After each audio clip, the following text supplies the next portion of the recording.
Hi, friends. We're back with the whole cast for another episode of Cursed Captains of Cthulhu Dreams Beneath the Waves. Thank you for coming to join us. I'm so glad to be back with everybody here to play this. And we're going to be doing something a little bit different at the start of the stream. I think our characters have been through a lot. Squid people, krakens, barrel rolling out of windows while stealing statues. So we're going to level our characters up today a little bit, which means they're going to get some extra points in places. Our spellcasters are going to get some extra spells.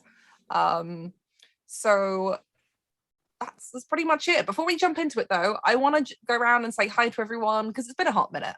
I have no idea which order we're in on the overlay for Twitch, but to my left, to my right, which is the wrong direction on the camera, is Hamna. How are you, friend? I'm doing well. Excited to be leveling up on stream. Might go a little slowly for me, so apologize. There's so many choices. No, that's all good. yeah, it's all good. But hello, everyone. I'm Hamna. I use any and all pronouns, and I am a TTRPG performer. You can find me on Twitter at @shahid_, where I talk about all of the different projects I'm a part of, and I am a part of quite a few that are coming up, and I'll plug some of them at the end of the stream. But today I will be playing Lahib. Oh my God, I forgot. Lahib Zafra, forgot their last name. They are a seeker, doing some very spooky stuff. Some very spooky experimentation that happened last episode, and your partner in crime for that, Noir. Hello, me? Friend. Hey, everybody. I'm Noir. You can find me all over the internet as the Noir Enigma. That's Twitter, Twitch, YouTube, TikTok, and Instagram. Please show me some love on Twitch because Twitch is not.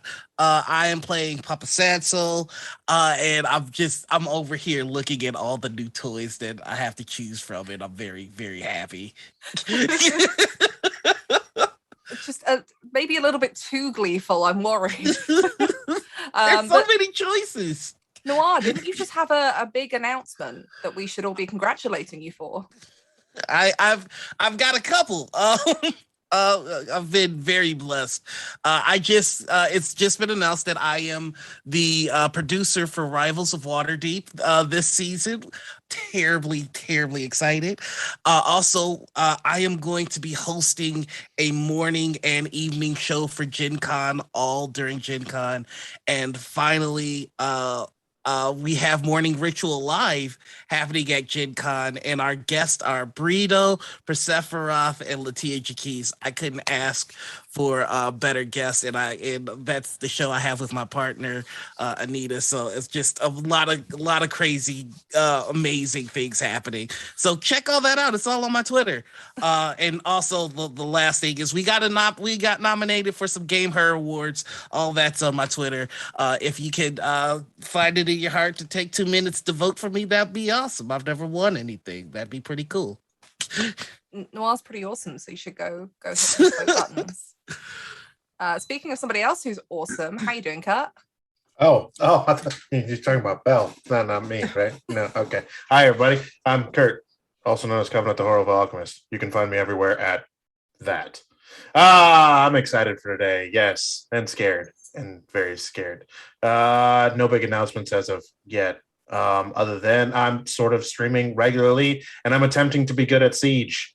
I blame Virginia for that. But yeah, other than that, I'm here, folks. This is gonna be great, and I'm scared out of my mind. Guilty as charged, but Kurt got me into Apex, so it's a trade-off.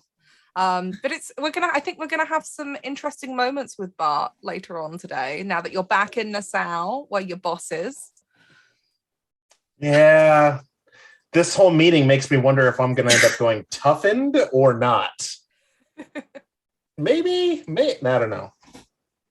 Speaking of tough characters in this game, we have Belle, who plays Winifred. How are you, friend? We've missed you. It's good to be back. Hi, I'm Belle Scher, and I'm playing Winifred Teague, the 65-year-old Welsh woman who has a mysterious past but loves to cook for everyone and is kind of the ship's auntie. and she's also a wind caller, and she has a monkey named Kiki with her, who is her familiar. I'm really excited to level up. I'm so excited because guess what? Ladle. Ladle is a thing. Also, I'm really excited to watch Bart interact with his boss. that should be fun. Why is everybody excited for this? So far, Isn't it role you play right 1v1 with Horny Gold? No. I don't know. No, we're gonna hope that doesn't happen. Oh, okay. We're gonna hope that doesn't happen. Not I want lying. to see it. I want to see it. I'm not gonna lie to you. And there are so many new spells. I can't wait. I just used that for an opportunity to say Horny Gold because that's my favorite name. Oh God, getting Athena flashbacks here, Noir. Well, with all of our players introduced to you once again, I guess we should jump in. We left off last session with you managing to fight off the terrible tentacle creatures that had come out of the water. Laheb had managed to break free of the strange dreamlike state they had induced. You got back aboard the Dreamer and decided to board the enemy ship after smashing it near to smithereens. Aboard, you didn't find too much other than the fact that they were throwing their dead overboard, which then rose out of the water as these strange tentacled half man, half squid creatures. And also found Laheb went rifling through the cabins and found a strange bowl that had similar features with the shark jaws to that of the mysterious ship that you saw the night of the incident with your own ship, and a strange black inky liquid to fill it with. You also discovered some of the extent of Dorna's power as she helped set the enemy ship ablaze, which exploded in the distance as you sailed off. Laheb and Papa Sadsoul spent some time experimenting with this bowl and the liquid that they had found, with Papa Sadsoul submerging his face into it and finding himself behind some kind of veil deep in the depths of the ocean, where Laheb's black spot spell could feel him far, far out, as well as in the room, where Papa communicated with a huge, monstrous creature that called itself the Kraken. And that's pretty much where we left off, as you were sailing back to Nassau on your way there. And all of you, the biggest point, all of you kind of discovered that you weren't getting any restful sleep while aboard this ship. In fact, by the time that you arrive on Nassau's shores, all of you, including Dorna, many of your shipmates and your crew, sailing back to shore in your rowboats, are tired and exhausted. It's just like you haven't been able to sleep right. Strange dreams have plagued your nightmares, which you don't remember upon waking. But it's kind of down to you now as captain, as Venora was nowhere to be found, to kind of boost that crew morale, and that's where people are looking to you for, because there's been no bounty so far, no influx of gold that the crews are used to, and here you are back on.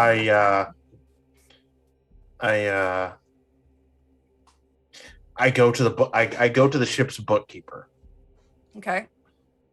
What's in the reserves? The answer that he gives you, not too much.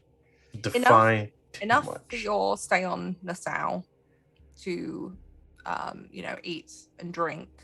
Enough to grab supplies for another voyage, if that's the case. But given a couple of months, your reserves will be gone.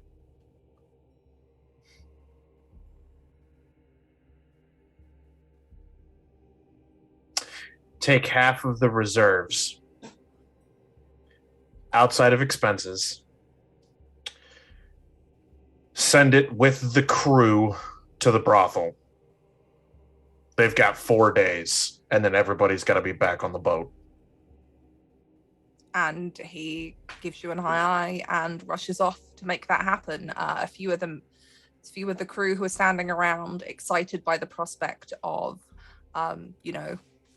women or men or whatever they prefer, and lots of alcohol and card games, are very excited. They pat you on the back and they disappear off to various establishments to go and enjoy themselves for 4 days.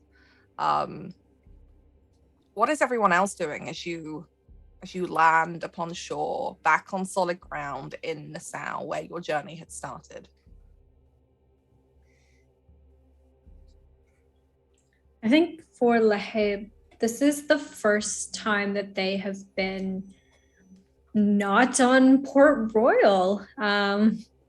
The first time that they've been literally anywhere for a while, since they were locked up for quite some time. So I think Lahib is in Nassau and looking around, just kind of in wonder and awe at all of the different people, all of the different places that are around here. I mean, this is a location that they used to frequent quite often, and in some ways it feels very familiar, but I think in other ways it feels a little alien, a little different to them.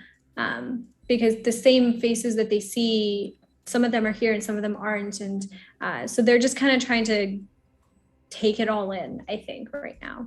Yeah, and it does have that sense in that it's exactly as you remember it, but not. It's almost busier, like it's grown in the few months that you have been away since you were last here. But for all of you, there is one familiar place that is usually the first stop in Nassau, and that is the tavern, whose name has been lost to time and the sun-bleached, faded sign out the front as you make your way through into the doors, because we all know the first thing that a pirate needs when they land on Nassau is a drink. And I guess this is probably a good place that we can kind of do some leveling up as Pearl, the kind of tavern keep, comes around and serves you your drinks. Some more of something that Toby has made, a strange liquid that's amber in color, smells vaguely maybe like whiskey, but doesn't taste like it. It's okay. But now is your chance to kind of sit and chat about what's been going on and about kind of where you think your characters need to level up. So we're gonna kind of start the leveling up process with figuring out which characteristics do you want to bump up. All of you have 1 point to put into your characteristics, whether that's brawn or savvy or harness or abjure. Thinking about, the things that your character has done so far and the experiences they've had. Okay, 1 point. Oh boy. I'm dumping my point into savvy. Okay. I went because savvy 0, Smart. taking it to savvy 1, only just due to the fact that Bart has had to learn a lot in a very, very short period of time. And that's one of those savvy's very much the whole,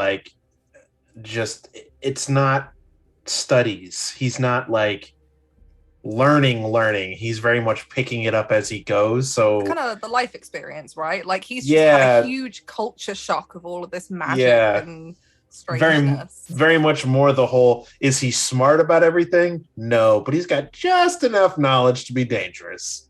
And you've been made captain now as well, so you kind of have that responsibility now of the crew. So go ahead and put that into there. How about you, Belle? Where are you going to bump Winifred up here? I'm thinking. Well, I'm thinking Abjure. She's been using a bit more of her magic recently. She has been using a bit more of her magic, and she hasn't been seafaring so much.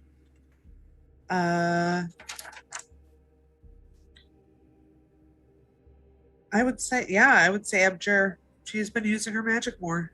Yeah, and you've been around a lot of weird magic things happening too. Weird so- stuff that she's trying to understand, like where its source may be. Like, what is the source of these powers? Speaking of sources and powers, Noir, where do you think Papa's gonna have Harness. success bumped up? Of course, it's Immediately harness. immediately harness. And I think I have the spell too. What does that put you at as far as your harness score at now? Hmm? What's your harness score at now? Well, my harness score is now 3, and my abjure score is now also 3. So, like, I'm just kind of playing with both of the magics in this system. One's kind of like to defend against the darkness, which is where I was at 3 before, and then the other one is to kind of play in the darkness, which now I've brought to 3. So, I mean, and Papa's learned a lot about playing with the That's darkness with kind of the events on Port Royal. So Mhm. I like that. I kind of see him in the tavern, just having ordered a big bowl and water, and just trying to just replicate the magic that he felt. So he's just staring at a bowl in the tavern. I imagine that maybe you could have that is a form of divination, kind of like a dark bowl with water in it. But maybe that you picked that up from some of Laheb's books while you were doing your experiments, and you're trying to see if you can replicate this with this other form that isn't the strange inky black liquid and bone bowl. I could tell you what spell he's gonna accidentally learn by doing this. Oh, we'll get to that. If that's how you're going to learn it, then we can roleplay that out a little bit, I think. Okay. Accidentally. How about Laheb? Where are you going to be bumping up Laheb's characteristic? I think this one's also an easy choice. We'll be bumping up harness to a 4 because Laheb has been also playing with the darkness quite a bit recently, especially with the use of the tentacle smash spell from last episode and they still have it, the tentacle bruise all along the side of their neck. I think they have learned a little bit more about what it means to use these eldritch magics, and they're perhaps against their better judgment getting kind of intrigued and pulled in by it. I like the sound of it. As you're all sitting around this table, and Bart, you probably can feel that little bit of extra confidence in when Pearl comes over and she asks how things are going, and kind of being addressed as a captain by somebody other than your crew for the first time, as rumor has already reached her, as it always seems to. She always seems to know everything that's gone on just as you go to tell her, apart from maybe the smashing of tentacles, smashing of ships with tentacles. And so Papa, you're sitting there staring into this bowl. How do you accidentally learn the spell that you've chosen? I think after some time of realizing that he can't conjure something that he doesn't know. So he's just staring at this bowl, trying to conjure up, the Kraken and the part of the depths that he didn't know, and it doesn't work. So instead, he projects what he does know, which is a somewhat of a nightmarish vision. And that's how he casts nightmarish vision for the first time. I like to think that you're staring into this bowl and you're trying to think about that veil and that creature that you couldn't quite see but was so vast in front of you. And it's not even like you can't. It's like trying to hold on to a memory that's slipping away. Even the feeling that you felt was so alien that you can't quite remember it. You can't quite make that memory tangible enough. But as you stare into the water, it starts to shift and change. What vision do you accidentally create the first time you cast this? I think he's putting in the first time he saw the Kraken down there before coming to a general understanding of it. So just the feeling of being so small in front of this massive elder being, and then probably the night that the executioner sunk as well. Yeah. So you stare into this, and suddenly the bowl feels bigger. It's not, but it's almost as if the water stretches further and further, and that feeling of being small, powerless in comparison to this thing, materializes, and you can see it playing out in the water. You, tiny and drifting in this bowl that has become the depths of the ocean, as a dark, shadowy thing moves beneath you. And something comes up, a darkness, and you watch as your ship, as the headsman, disappears once again. What does everyone else at the table see as this is happening to you? I think the clear water gets dark, and he takes just the slightest protective posture so that nobody looks into the water. And if he sees like curious eyes, he's just gonna outright tell them, don't look if you don't want to. Don't look because you can't unsee what you'll see. And that's it. And that's what Papa says to you, is he's just staring into this bowl of Fair. dark water. Fair. Yep. All right. I don't want to look. That's fine. Yeah. Lahib definitely looks. See the same vision, except instead of seeing Papa floating in this endless deep with something huge and monstrous shifting beneath you, you see yourself floating there. And it reminds you of that strange dream or vision that you had after stepping off the boat in the water. Those deep depths and something reaching out. Can I reach out for it in this vision? As you see this and you reach out and touch the water, as soon as you touch the water and it ripples, it's cold and it breaks in a second, and it's just a bowl of water.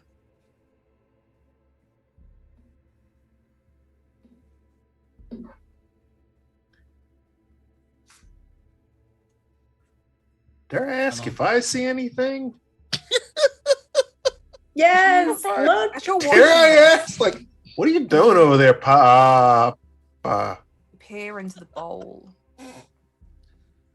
and suddenly this feeling washes over you, as if the bowl, in your mind's eye, as you're looking at it, becomes this vast ocean, and you are drifting in it, sinking slowly. You can see yourself in this bowl of water drifting into darkness, and something shifts beneath you, and you can't help but get the sense when you look into this bowl and you're seeing this strange vision in front of you, that whatever that is so much bigger and older than anything you could imagine. And you remember what Papa said back on the Dreamer about speaking with the creature that only knows itself as the Kraken. This massive, old, ancient entity. And that's the kind of sense that you get. A sense of dread and fear and helplessness, insignificance. And then as soon as Lahib touches the water, it's gone and the spell breaks. Good soup. You look at it, Kurt. Why'd you look at it? Don't look at it. Hey. Like he down, like Bart's gonna down his drinks. I gotta go see a man about a horse. Congratulations. You're downing your drinks, are you, Kurt?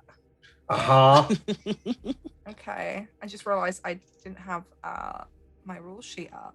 But if you're downing your drinks, You about to get tipsy. I'm not going to make you take off courage, because by doing that, you would gain some back. However, how many drinks do you down, sorry. Well, we've got the one that I had when I first got there. Mm-hmm. After making the mistake of looking into the bowl, I promptly take what's left of Leheb's drink and Winifred's drink, and I go, right, try not to, I don't know, summon the devil in my absence, please. And he kind of goes because he needs to pull the Band-Aid off, the proverbial Band-Aid off, before too much longer. Okay. I'd like you to mark yourself down as blurry as your drunken state. Understatement. So you reduce any courage damage by 1. However, you suffer a -2 modifier on any attacks or spells that have a target. So this might also affect some of your interaction with Hornigold, if that's where you're going. Liquid courage. Yeah. There's only a little bit left, I guess, to do in terms of spell casting stuff. We just have Winifred and Leheb. What kind of spells do both of your characters pick? What do you learn, and how do you learn them? I'm torn between 2 different spells. So maybe we could ask people for help. Yeah.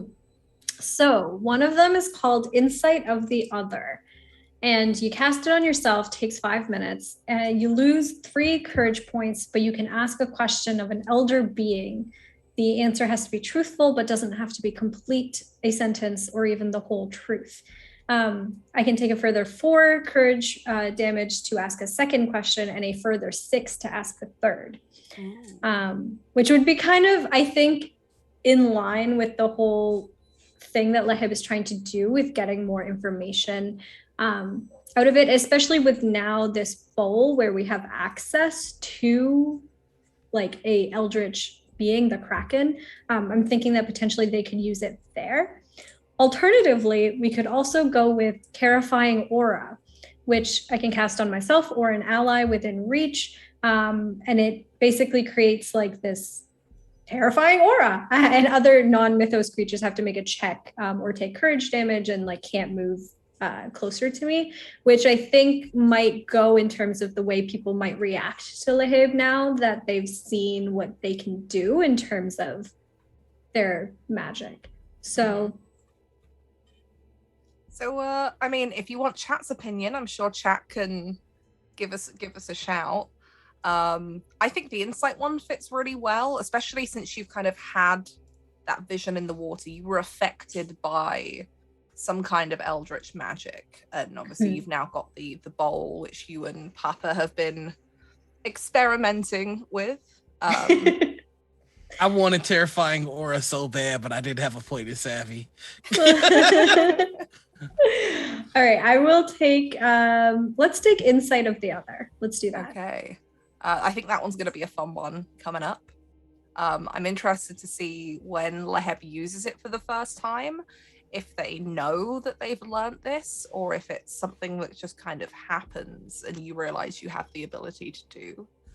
How about you, Belle? What spell is Winifred going to be learning? Yeah. So the one that caught my eye, it's red in the Excel sheet, so I don't know if that's do not take but it's called Sleep of the Deathless. And you may cast this on a single non-living or mythos target within medium range. That target must make a 16 abjure save or fall asleep until the end of their next turn. While asleep, they are prone and cannot act at all. And there have just been a few instances lately where it'd be nice to if people just went to sleep. Mm-hmm.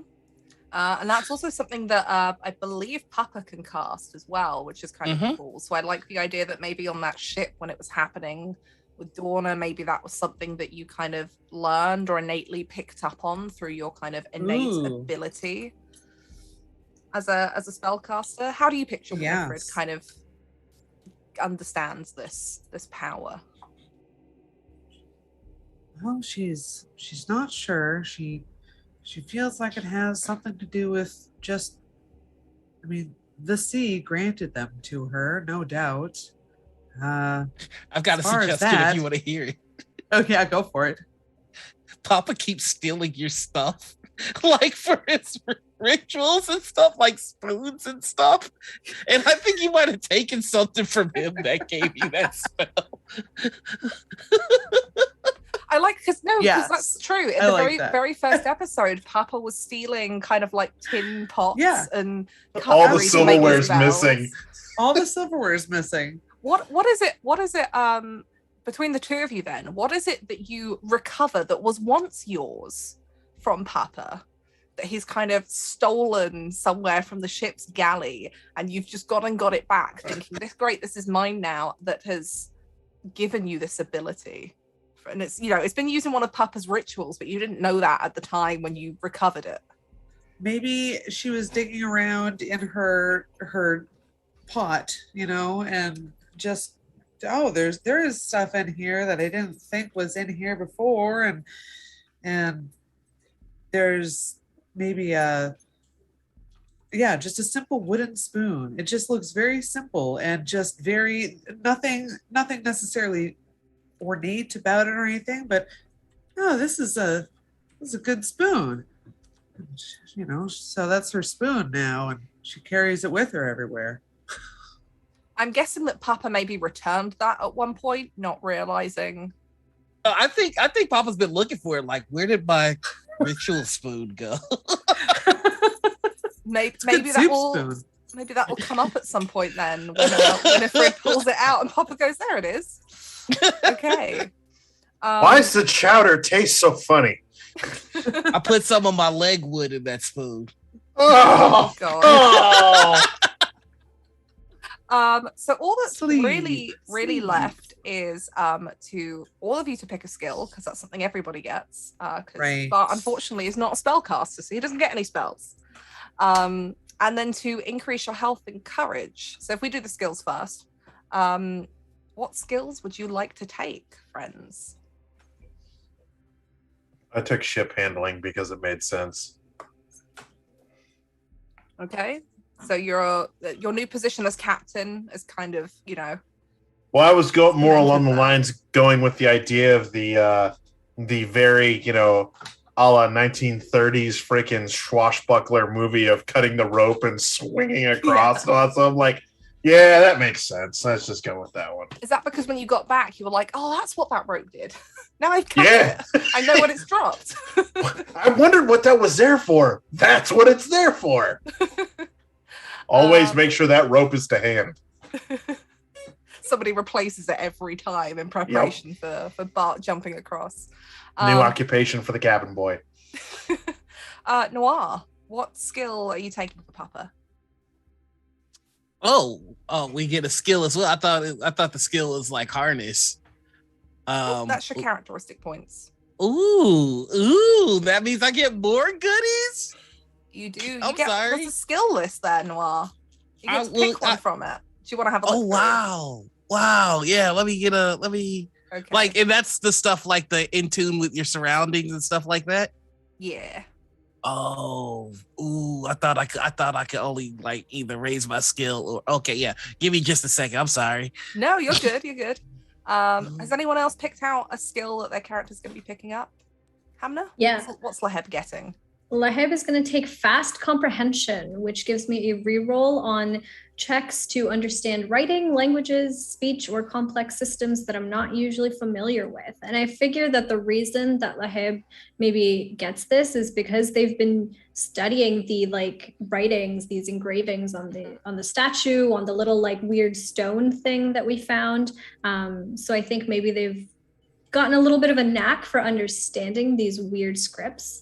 Yeah, I imagine Dorna can probably help out with little bits of that as well. And you've got some of your books back. So you've actually got, you can go back over your own research and kind of figure things out. How about Winifred? So I'm looking at my wind collar sheet, and I currently have a reroll for casting seafaring spells at sea, or on board a ship. Mhm. And I wonder if that was the sea can Yes. skill. Okay, Yeah. so would I be able to take the sea kind?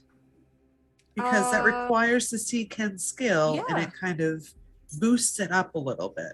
Yeah, go for it. So that one Okay. actually bumps it up, so you get 2 rerolls and a nudge, Right. just a reroll, which is pretty Yes. cool. I So like that is what I choose. sweet, especially after that Sea-kind. ship battle. Sea kind says your understanding of the seas and spells and abilities you can draw from them goes beyond even experienced magicians. You're in touch with the very essence of the waves, and you can yoke it to your will. So that sounds great. Awesome. I like the idea of that Winifred being at sea and in the ship battle, which was the episode you unfortunately missed, we kind of had the idea that Winifred would have been there directing the ship, using the wind and kind of pulling Yes, it absolutely. to the advantage. So I like that. Absolutely. Have you got one for Papa Noir, or do you want us to come back to it in a little bit? I got one for Papa now. Ooh. Because we've already teased it, I'm going to give him multilingual, because I also just saw that multilingual gives you access to dead and mythos languages. So he's going to speak, he gets 4 languages. So I'm giving him, English. Well, he already has English. I'm giving him Spanish, French, whatever language was on that statue, that mythos language, and Latin. And Latin. Okay. I'm going to say, just for some flavor text, that the mythos language is probably something that, like, while you're sitting at this table and maybe Laheb, you're working on something, writing some notes, you just spot one of the runes that Laheb has kind of drawn on the page. And you don't understand it right away, but like there's a little bit in the back of your mind that as you look at these runes, you just pick out one of them that suddenly just makes sense. And I kind of maybe the mythos language is something that comes slowly as you've started to reach out. So you're not going to understand all of it right away. Yeah. But like I can dig that. You feel it more than you recognize it. But you look at the rune and you think gate. You don't know how you know that, but just there's something about the way that word is shaped that brings that word to mind. Yeah, I'm feeling this. It's not a creepy invasion into my mind at all. Not at all. Last but not least, you get to bump your health up by 1 and your courage up by 1. Does that also up our current or just our max? That will up your max. I don't think any of you are at full courage right now because you haven't been able to properly rest on the Dreamer. If anybody up skills nobody upped their brawn, but anyone who upped their harness, I think, is the one related to courage. You might have to recalculate what your maximum courage is. And you do that by taking the characteristic score, double it, and add 10. Oh, and that's also including the +1 too? Yeah, whatever your new characteristic score is, double it. Oh, that's awesome. Yeah, 17, Wait, baby. so for harness? Yes. Oh, okay, yeah, I'm at 19. Nice. Oh, show off. Oh my gosh. Wait, am I still at 9 out of 19 though for courage? Right now, yes, you have not. Okay. You have not rested. You are kind of, it's that exhaustion that comes past tiredness, where just like, it's probably the reason that you're like so keen to reach out to that vision in Papa's bowl is partly fear and partly that kind of courage exhaustion. The courage to not go and touch the thing because I feel like for Laheb, it's not like a fear of the other. It's perhaps the fear of how cautious you are or aren't being is always the vibe I kind of got there. I think it's a good thing though that my courage is so high because of the insight spell, which requires so much courage to be spent to ask questions. So okay then, friends, that is your characters all leveled up with your extra spells and your abilities. Does anything raise our evasion by any chance? Not at this level, no. Okay, that's fine. You get your first evasion increase at level 3. So you're level 2 right now. Oh, okay.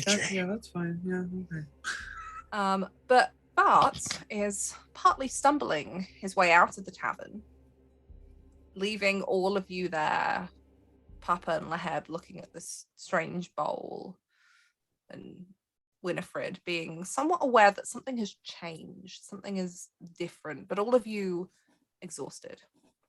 But Bart, you stumble your way up to the fort, I imagine. I do. I do. It's hot and sunny in Nassau, and everything's a little bit blurry as you stumble your way up there. Do me a favor, just run me a savvy test. Oh, wow. So I'm at a -2 to this, right? Not for this one, I don't think. Okay. Thanks to my handy dandy +1 now that I have a rank in savvy. Oh, that's a 11, okay. It occurs to you as you're making your way to the fort that maybe you had a little bit too much to drink before going to see Horn of Gold. And you realize this as you're kind of walking up there and you're stumbling just a little bit and things are a little, you have to blink sometimes. There's a couple of people who wave hello at you, and for the life of you, as soon as you've walked past them, their faces are just gone. And before you realize it, you find yourself back up at the fort, waiting to be let in. And I just need to check the name of this NPC because I will have forgotten. Where are you? It's James. It's James that you see standing at the gate to the door. And he is smoking a tobacco pipe, chatting to a couple of people who you don't recognize. And as he sees you, well, if it isn't Bartholomew, back already? Yeah, sure. Already. What? We were gone a while. You were gone a couple of weeks, yeah. Are you drunk?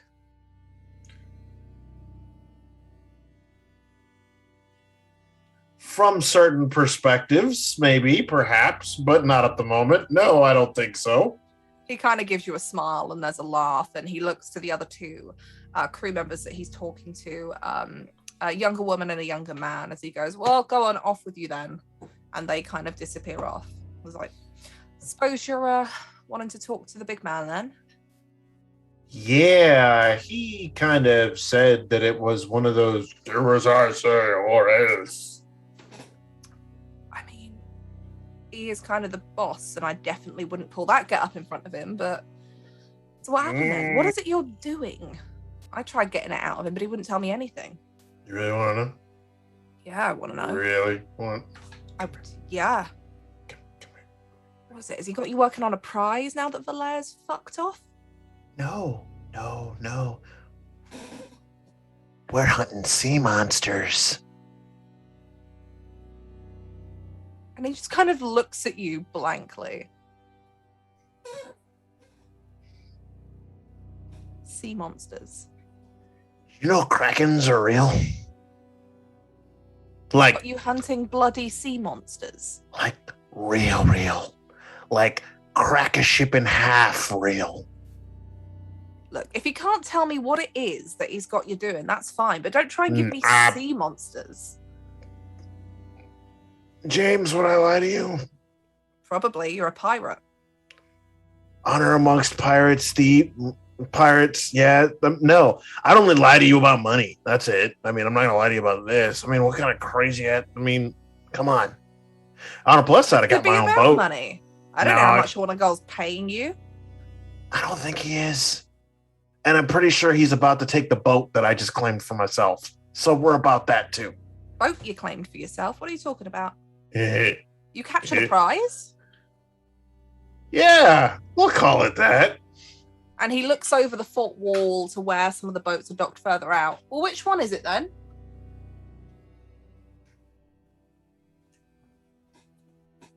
That one That ain't your boat. is now. No, it's not. That's Hade's boat.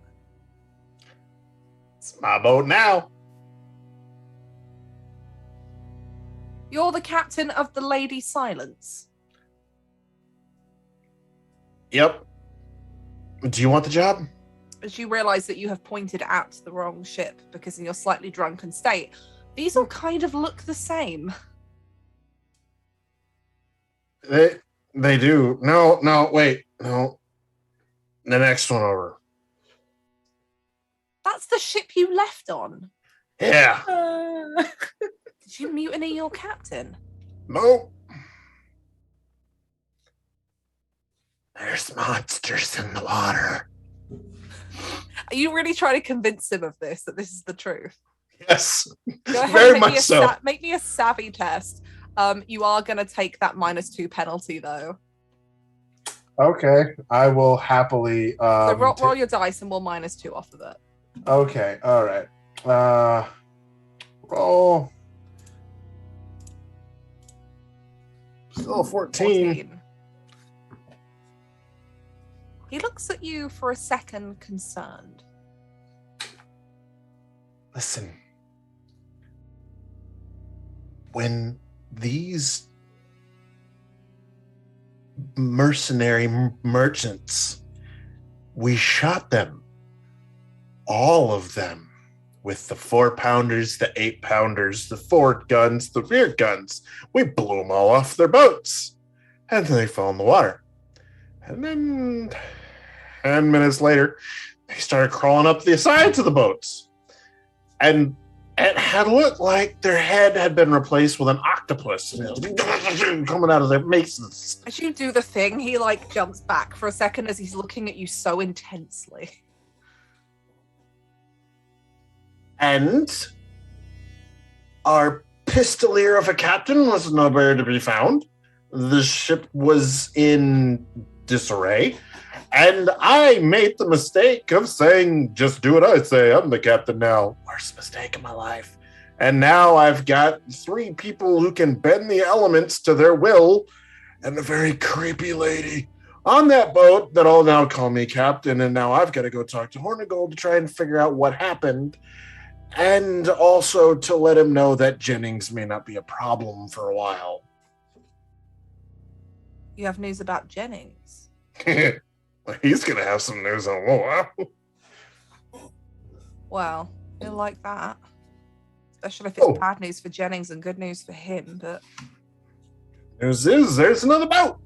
Bad news is the governor of, where the hell are we at? Port Royal, thinks he stole something from him.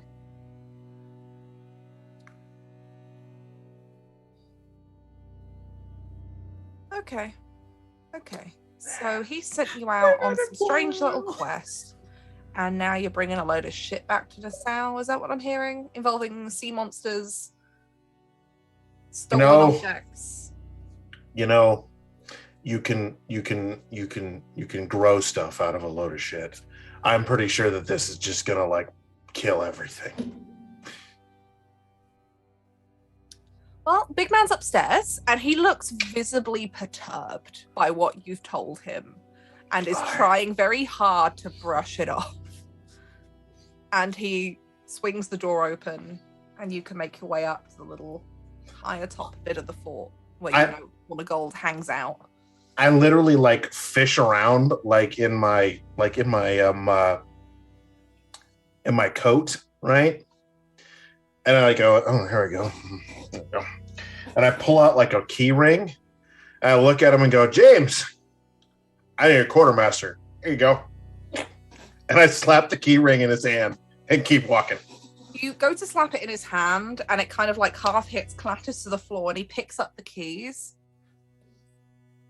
Oh, fuck. It's just all you hear as you traipse up the stairs towards Horn of Gold.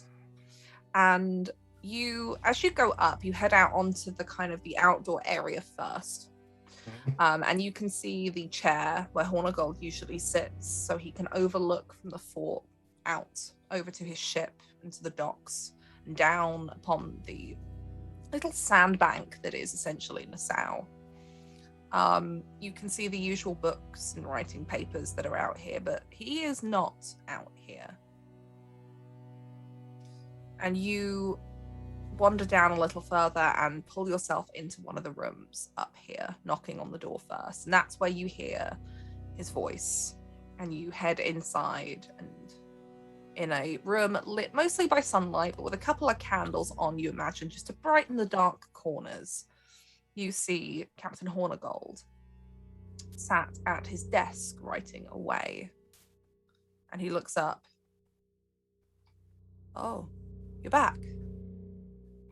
About time. Sure. Well, what have you got to report? And he gestures to the chair. Puts a pipe of rolling tobacco in front of you. I don't take the rolling tobacco. Bart very much does that whole, he's not quite sure the chair is going to stay still. So he does that whole, like, holds onto the chair to kind of sit down and ease down into it. Once he's pretty sure he's setting, like he's set. Yep, we're back. And? Where to begin? Do you want the good news or the bad news first? There's bad news. Isn't there always? I sent you out to find out what was going on, what Haid was involved in, because I don't trust Jennings as far as I could drown that man. Jennings can have a problem. And to try and find out what the hell happened to your ship, because Valera and I had a deal. Half of that bounty was to be mine. I gave him the tip, and I still have no bounty. And I hear that you've just spent half of your reserves sending your crews to taverns, brothels, and playing cards? That is correct. The reserves that I funded. Mm-hmm. After I paid off your debts. Uh-huh. To Captain Williams for saving your life. Remind me why I did that, because right now you are costing me money, Bartholomew. Well, he like leans in like on the desk, like, I've seen some shit the past couple of days, Captain. Not gonna lie. But oh yes, and your captaincy. What's this all about? yeah. Did you mutiny your crew or your captain? Oh. No, I didn't. I was duly elected by all the people who could still think straight on the boat in the given 3 seconds before we were about to be blown out of the water because we had no captain and they decided to put me in charge. Or was it I put myself in charge? Anyway, the boat now listens to me. But regardless of that whole situation, let me ask you something. Did you know that Krakens are real? Honestly, did you know that they are real? Desk and puts both his hands down on the writing mat, withered and brown leather, deeply scratched in places. And says, son, I think you've got a tale to tell me. And we're going to pause there for a second as we go back to the tavern. What are the three of you doing? As Bart, has gone off to speak to his boss, Benjamin Hornigold. Winifred's probably 3 cups into whatever Toby made. And is just honestly trying to feel drunk enough to fall asleep because the exhaustion is pretty intense, but it's still not enough to go to sleep right now. You can start to feel yourself get that kind of sleepy drunk that you get. The tavern's not the most comfortable place to fall asleep. No, she'll probably stumble out to look for a hammock or something. You can easily find one. You stumble out, find a hammock.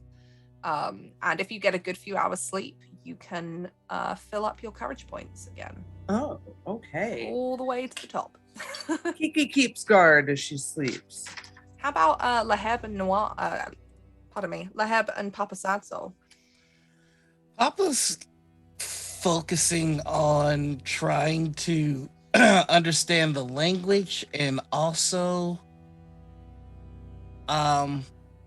if trying to get access to that bowl again. I think that's where his head would be.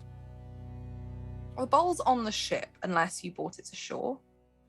I think he's gonna head back to the ship and try it one more time. Okay.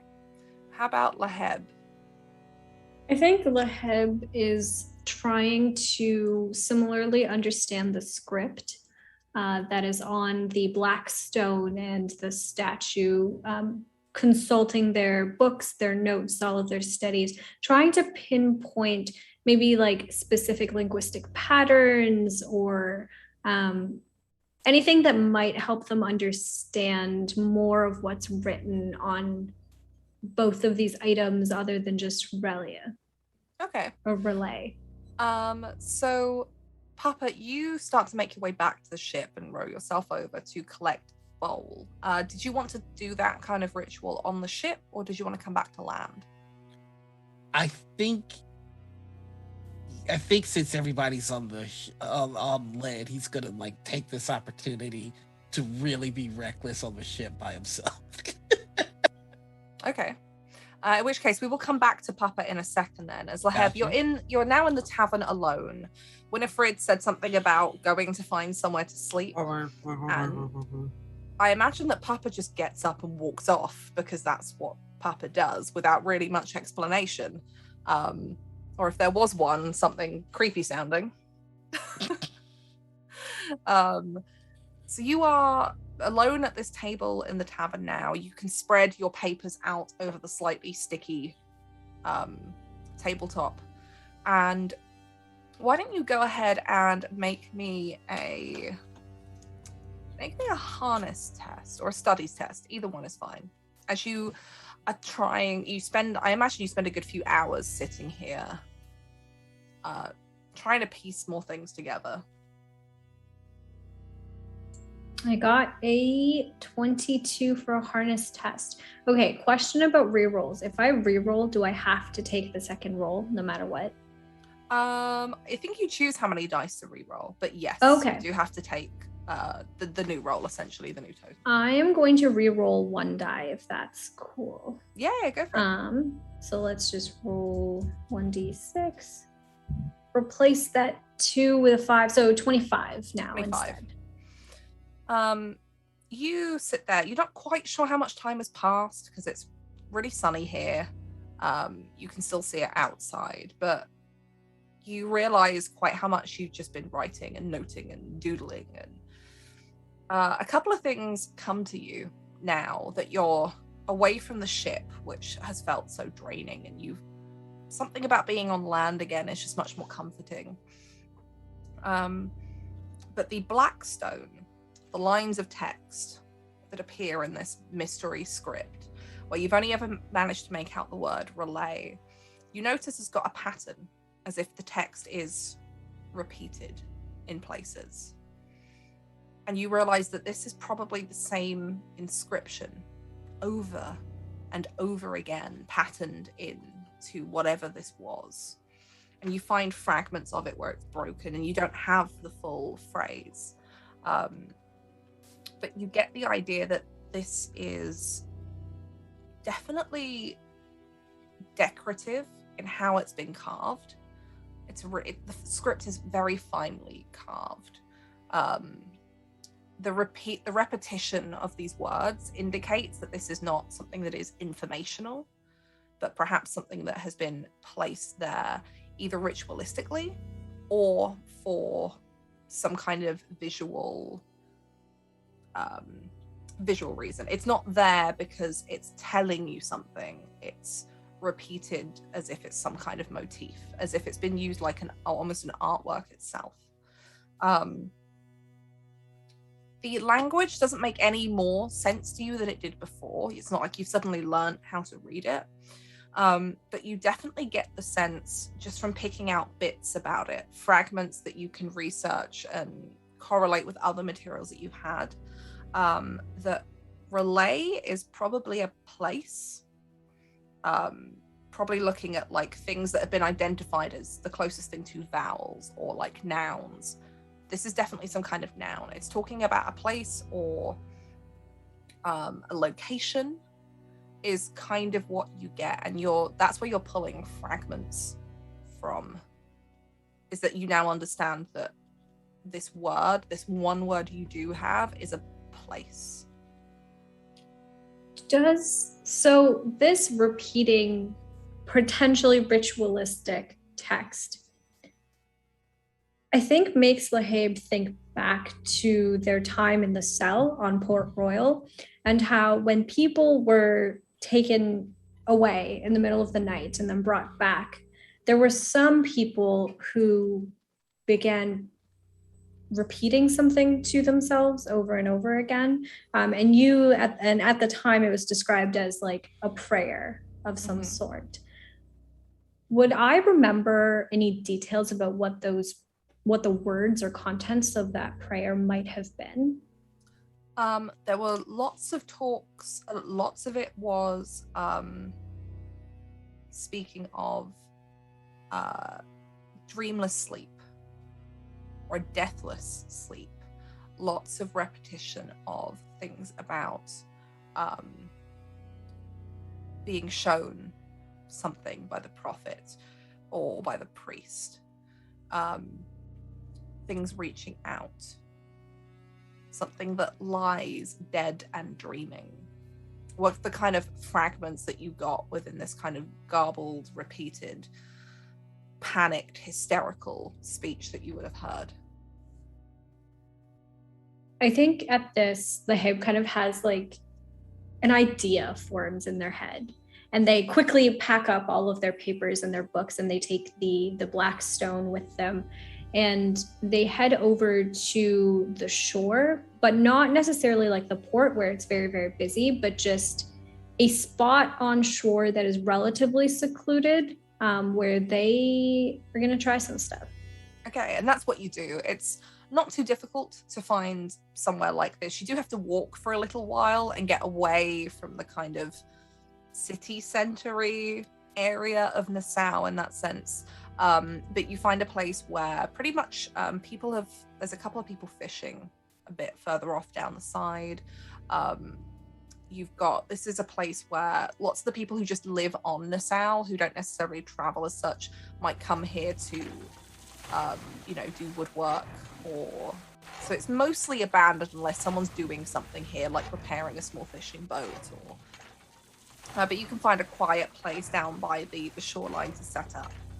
I want to hop over to Papa as you go back to the ship, and there are a couple of people on board. Obviously, you don't leave the ship entirely unattended, but for the most part they're on the deck playing dice, or down below fixing themselves something to eat, somebody grumbling that they wished Winifred was here because she's the better cook. But otherwise, you can make your way up towards the captain's quarters, where I imagine this bowl has been stored, away from the eyes of the crew. Yep. I'm actually going to take it to my quarters. Okay. And is there still that black liquid in there? Laheb, would you have put the black liquid back in the bottle, didn't you? I did. For the purposes of letting Papa do his thing, I'm gonna say yes. The liquid was left with the bowl. Yeah. It's on the shelf beside this bowl is the bottle of black liquid that's been corked and probably resealed with the wax by Laheb from your last experiment. All right, so I'm going to close the door, bring this to bed, put it on my pillow, and just lay in the bed and into the liquid. Okay, and that's what you do. You pour this stuff out, and it's got that same strange property where it kind of slides up the sides and creeps back down, and you lay yourself face first into the liquid, and you get the same sensation, that sinking feeling as it begins to fill, your nostrils. You can feel it seeping into your lips and your eyes again. And when you open your eyes, that feeling that you tried to harness earlier is back. Like everything around you is vast, and you are somewhere deep, deep within the sea, barely seeing the sunlight above you. And then that presence, like something is here with you, so much bigger than yourself, a vastness that you can't even begin to imagine the edges of. And that veil, that slightly dark veil, dances beneath your face as if just separating you from the water. I'm gonna try and go deeper. How do you try and go deeper? I think he's going to try and force his consciousness. Like before, it was just he was kind of taken with wonder, but now there's that same curiosity that Lehev has, but he's kind of ashamed of his curiosity, which is why this is all being done in secret. So he's just trying to force a will himself to a deeper part of the sea. Noah, I want you to spend 4 courage points. Yeah. As you have to fight your own cautiousness, but Mhm. also that horrifying feeling of just nothingness around you. But knowing there is something there that you do not understand as you force yourself deeper, and suddenly the light seems to fade from the water around you. And it's like swimming in inky blackness. But somewhere ahead or below, beside, there is no up and down anymore.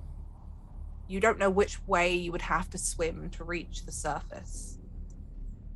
But something is out there as you are deeper, and it feels closer, but maybe it's just bigger? You don't know.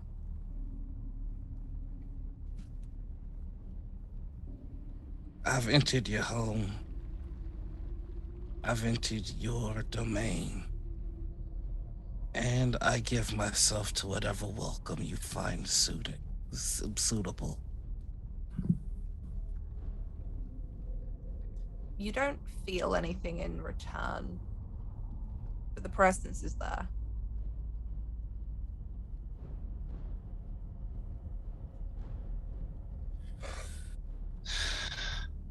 I would very much like to speak with you. You get the sense that this vastness is listening. You don't know how. It's just like when you read that writing earlier. You don't know how, you just do, and it feels wrong. I am feeling your words. They are entering my mind. And I want more.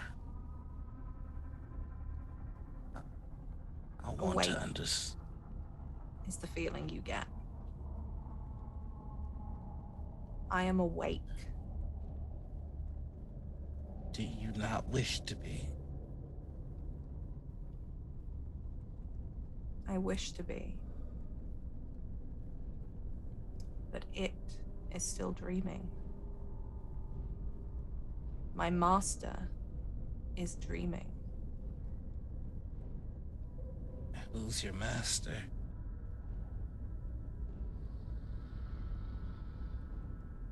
He who sleeps in his tomb, who calls out to those who call to me to help wake him.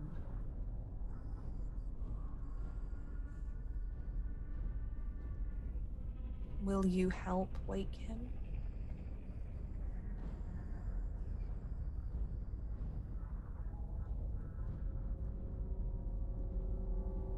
What does he plan to do when he wakes? There is no answer, but you get a sense of the question was understood. But again, it's not like it's talking to you. This is just what you feel. It's like imagining a conversation with somebody. We've all, when you do that, when you play it out in your head, what you imagine someone would say, that's what this feels like. So you're never quite sure if this is just you coming up with what you would want to hear, or if this is an entity that is projecting its will at you.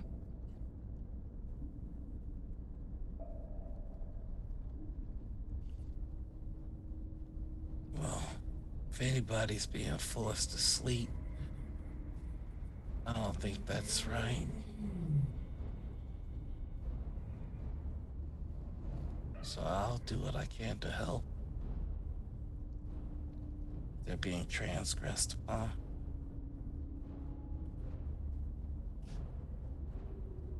Tomb is a prison. But sleep is not death.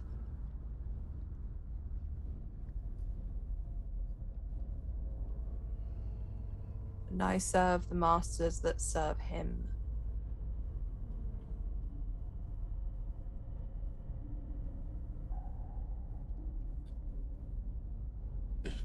What is your name? You call me Kraken. Let me work with you, then, Kraken. Be my ally, and I'll be yours. There is no answer, but there is understanding. Or at least you think there is. It feels like that. Dude, can I feel the bowl, or am I like lost in the sauce? You're lost in the sea. Oh yeah, this might be a problem. All right, yeah. You are deeper. You get the strange sense of something running down your throat from the back of your nose. You get the blurry feeling that there's something in your eyes, but it doesn't impede your vision or your speech or your breathing here. But it's just like a horrible sensation. Ooh, am I gonna have to take more courage points off? You are, I'm afraid. Yeah, If you let's want do to it. stay, if you want to stay here, yeah. Mm-hmm. It's another How 4 much is courage it going? points. How much is it gonna cost me? Because I'm playing a dangerous game right now. Another 4. Mechanically, does anything happen when you hit 1 courage? What? Yeah, where? Oh, I was gonna ask where you're at. Oh, Let's have a look here. So, Because if I'm at 5 now, I'm okay, gonna fine. sack. Okay, I'm gonna sacrifice the 4 to be so at 1. when you become terrified when you hit Mhm. 0 courage points. Okay, so we're almost there. So that basically does a bunch of stuff. Stops you moving around. Stops you struggle. It's harder to make tests. But you can be revived. Okay. Somebody can help you, but you cannot really help yourself. That sounds great. It's a good thing you're alone, isn't it? Yeah. If your courage points are reduced by double your max, then in one go, Mhm. you become utterly terrified, and that is the end. Yeah, that didn't happen. So you're okay for now. Yeah. All right. So yeah, we're just gonna play this out. I'm gonna sacrifice the 4. We're gonna stay a little longer. Okay.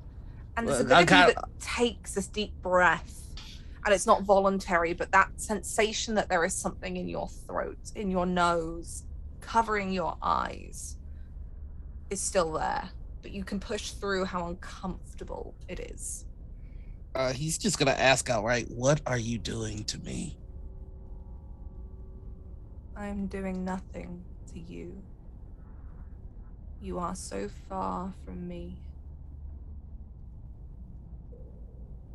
You are visiting, not calling. Can you teach me how to call you? If he has reached out to you, you will know how to call me, just like they do. And I will find the way. But when I am called, I take. And when I take, I do not return. I wouldn't call you if I didn't have a feast for you. You were returned from the water that night. I did not take you. I did not And take many. But I did take. Our captain.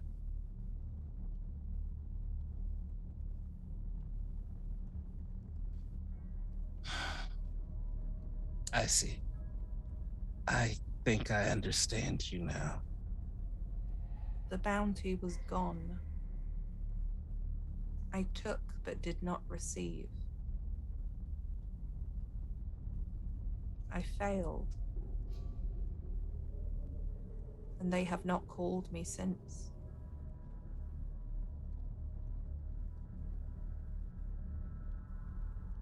I know where your bounty is.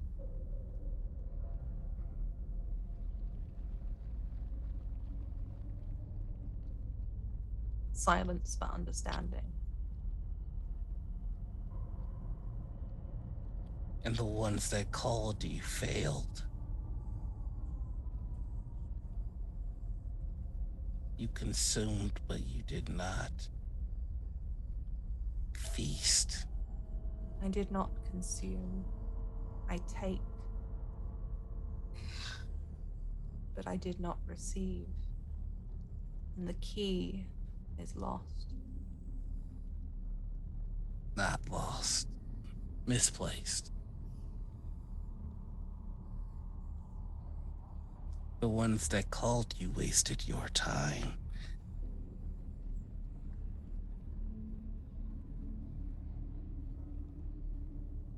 I won't make that mistake.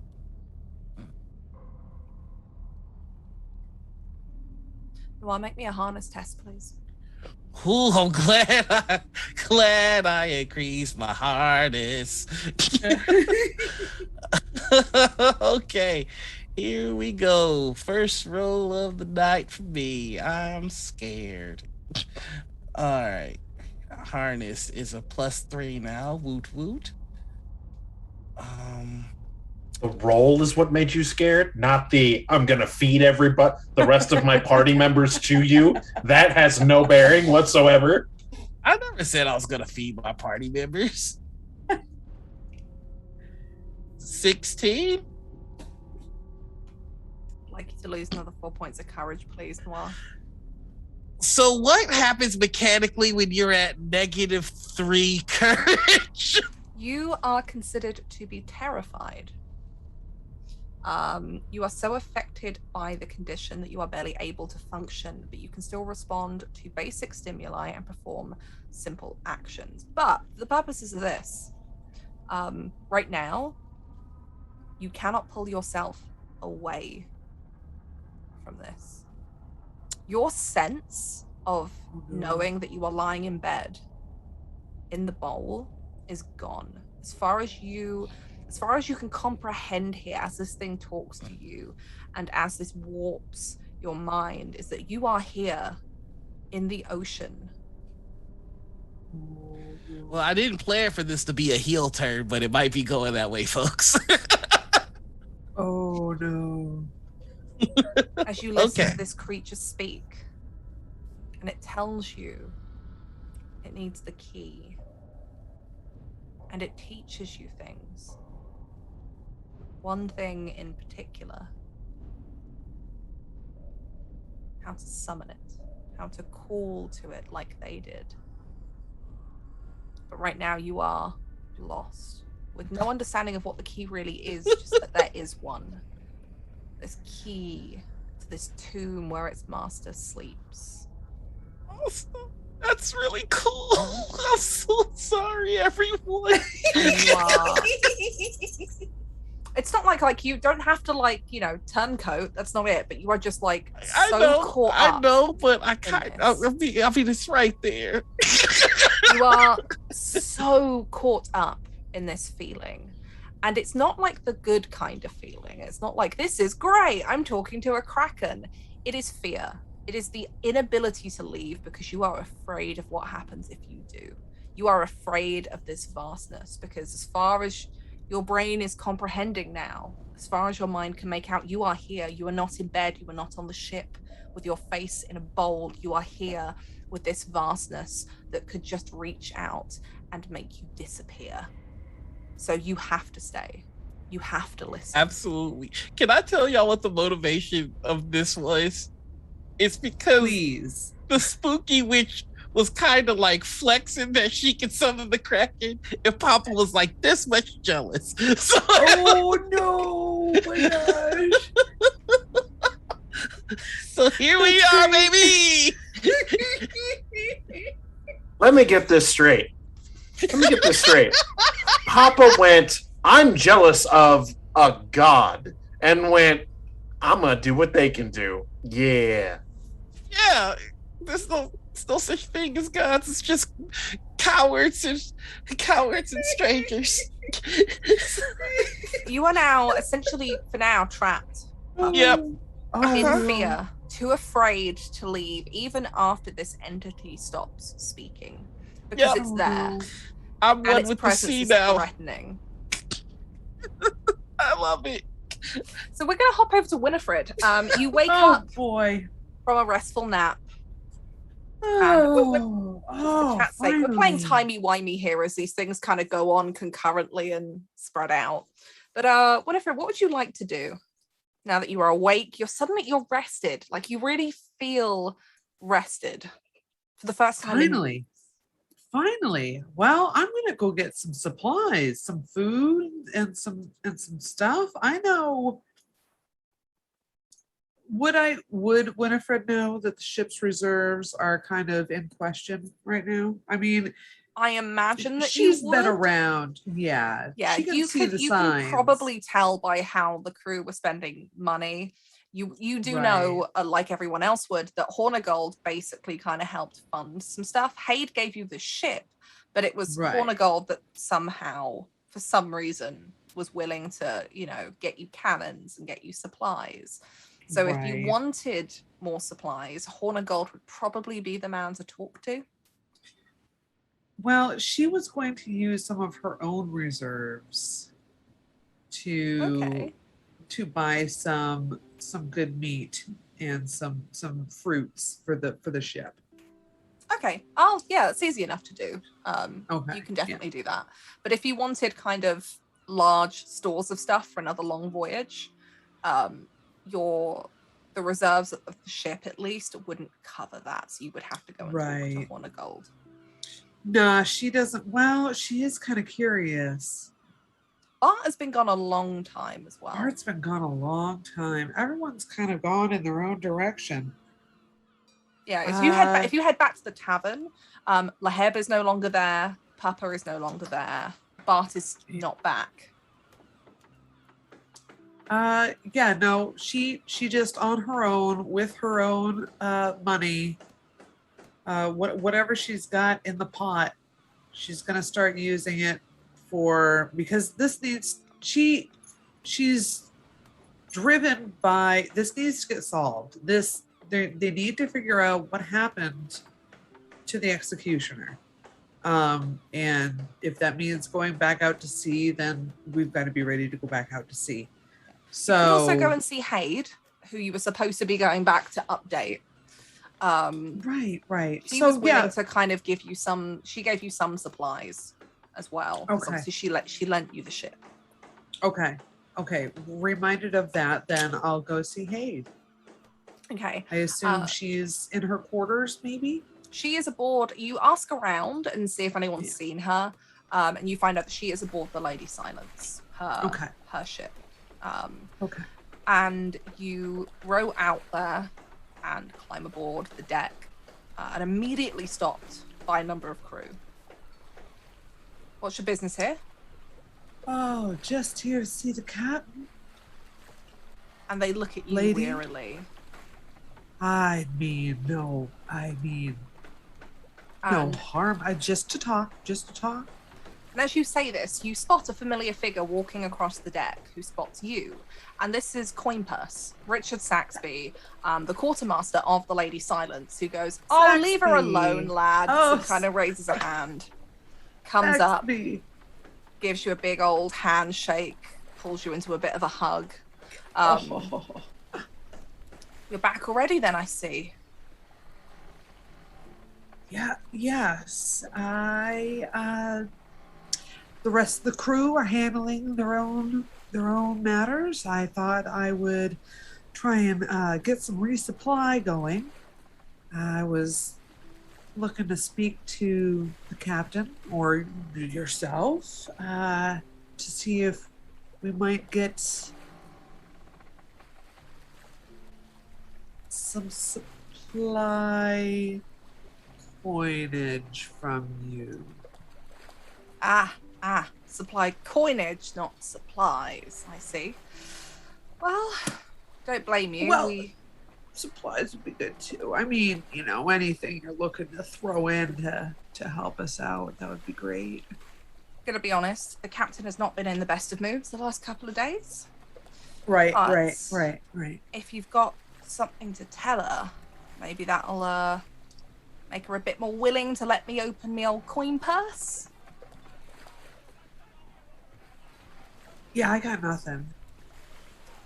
That's good. I'll tell you Good what. point, I'll tell you though. what. She's in her cabin right now, but she's having a sleep. And if I go and wake her up, she's gonna give all the boys here a real hard time. So, how about tonight?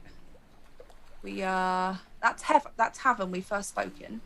Go down there. A little bit of grub, some drinks, put her in a good mood. You can update her on what you might have discovered.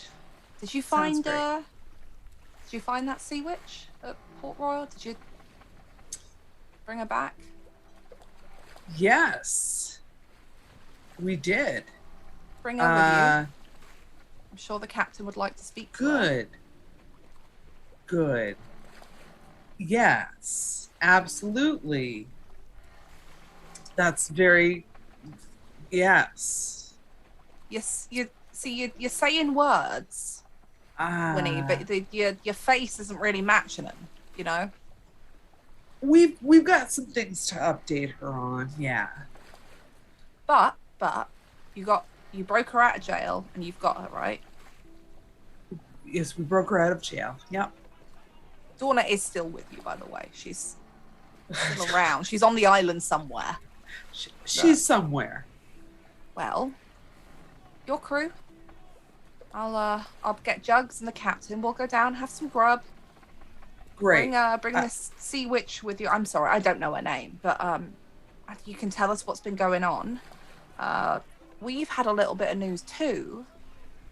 Oh yes. About some of these disappearances, and I think you might put the captain in a slightly better mood, and then I'll be able to open the coin purse because that's the goal. Well, it's a bit of our good news, really. The coin purse, and he gives a big beaming smile.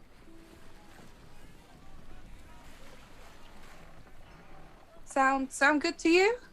Yeah, sounds like a date.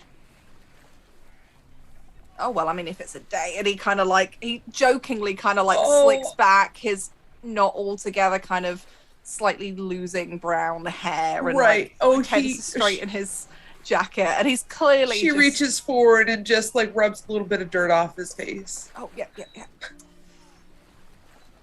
Kind of stands there proud.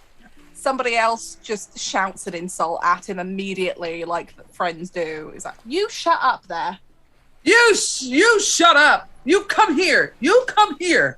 And this poor lad who must be about 20, who clearly he gets on with Coin Purse, just looks at you wide-eyed, like not realizing there's a joke happening here, and it's just like,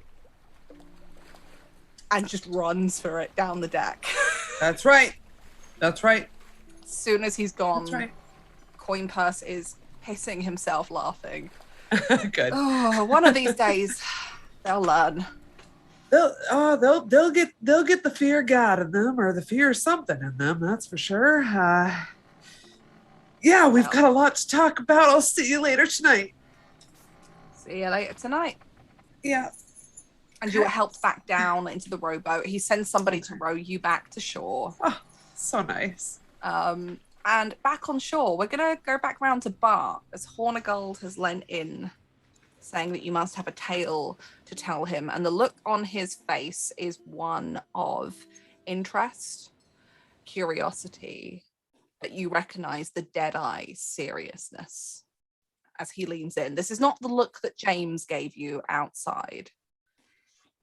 Right. So,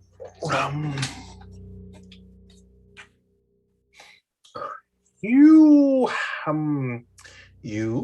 and all the others, probably been keeping little secrets from the rest of us little plebeians running around in the waters for you. It's what it means to be a captain, Bartholomew. Yeah, it does. Yeah, I had to make Which some we're going to talk about later, by the way. Yeah, had to make a couple of tough calls on that one myself. Anyway, so long and short, good news, bad news first. Good news, bad news. Which one first? Good news, bad news. Whichever one makes you feel better, Bart. Right, fucking Krakens are real. Just throwing that out there. That's pretty big fucking news. And so is the water's full of monsters, and I don't mean figurative ones. I mean literal fucking monsters. He does not look surprised in the slightest as you. Oh, I have no doubt. And so now we're having to deal with that. But we have a leg up. And, yep, you could have fucking told me the Krakens were real. You could have told me that monsters were real. You could have said, hey, Bart, just so you know, when you're going to fuck around with shit that Jennings is doing, you're probably going to run into monsters. But no, you didn't. You didn't. You can see him bite his lip here. Not like he's thinking, like he's really trying not to say something as he looks over you and he gives you that, that look that tells you that you're just a little over the line here. And he sits back in his chair and gives you that look, and he takes up the space again. So, that being said, I wasn't without my wits amongst all of this new fandangled chaos that has been surrounding my life. One, the fleet's grown by one ship, as that ship is now my ship, and I in turn belong to you in some way, shape, or form.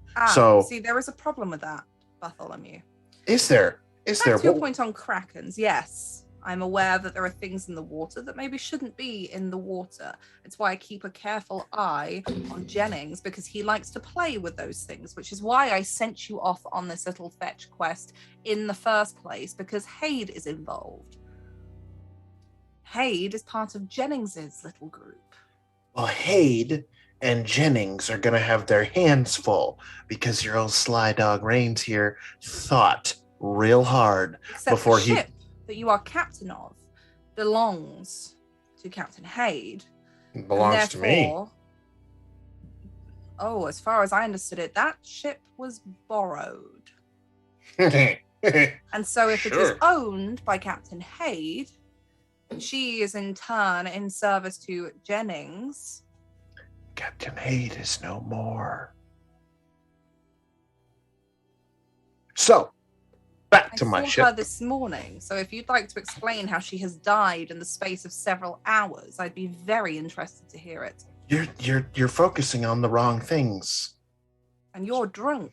I am drunk because I had to come here and see you because I've just spent the better part of a week fighting off monsters, tentacly faced dead guys, and making sure that the governor of Port Royal thinks that it was Jennings and his crew that stole from him and not me and your crew. Oh, well, it turns out you do have some wits about you, and you said you were not good at the spy stuff. I'm not good at the spy stuff, but I had my wits about me.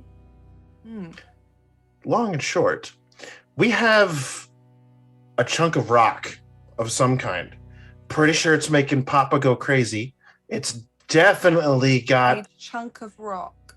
Yeah, it's real ugly looking. Black, by any chance, with carvings all over it. Yeah. I'd like that back. I don't have it. Sorry, it's on the boat somewhere, I think. Well, I would go and get it once we finish this meeting, because that was the deal I had with Belair. He got the rock. In exchange, I gave him a tip for your prize bounty, and half of that was to be mine in payment for that hunk of rock, which he was so very interested in. And frankly, he was the only other person that wanted it that wasn't associated with Jennings in some way. So here's the thing. Do you know what you can do with that little chunk of rock? Are you aware of what you can do with that little chunk of rock? It's a chunk of rock. No, it's not. It's not just a chunk of rock. Because the sea witch that we decided to bust out for reasons unbeknownst to me. In service to Captain Haid. Sure. She's creepy. She's wandering around the island. I would be more concerned with that about anything more so far than anything else. But the big thing that I would really be worried is like it can summon things from way down below. It calls to them like an entire army. And before you know it, it's swarming all over your decks, killing and eating your crew. It's not what Belair told me, but Belair told me it was a key. But he was keen to also not have in the hands of Edward Jennings. Belair and I are old friends. Well, we got it. Somebody, it's on the boat, I think. But that's neither here nor there. Neither here nor there. We have a boat. And we have a bowl with really weird black goo in it. And I'm way out of my depth. Haid yet? No, I haven't. I can say for a certainty, I have not. I'm guessing that she is waiting for you to update her on the little voyage she sent you out on? Perhaps. Maybe. I don't know. But I kind of went with the number one priority being getting up here to see you. Right? Get in with Haid. She's trying to get back in Jennings's good books. Why? If you're in her good books and she's in Jennings' good books, then I have somebody who's close to Jennings and can deal with the little problem once and for all. When you say, well, I mean, I pretty much pit the governor of Port Royal against him. Isn't that kind of taking care of the problem? What's Port Royal going to do? Well, they kind of had like this whole like big ass warship. I mean, we sunk it, but they probably have more. The British are going to sit there on their asses, claiming their taxes and their goods.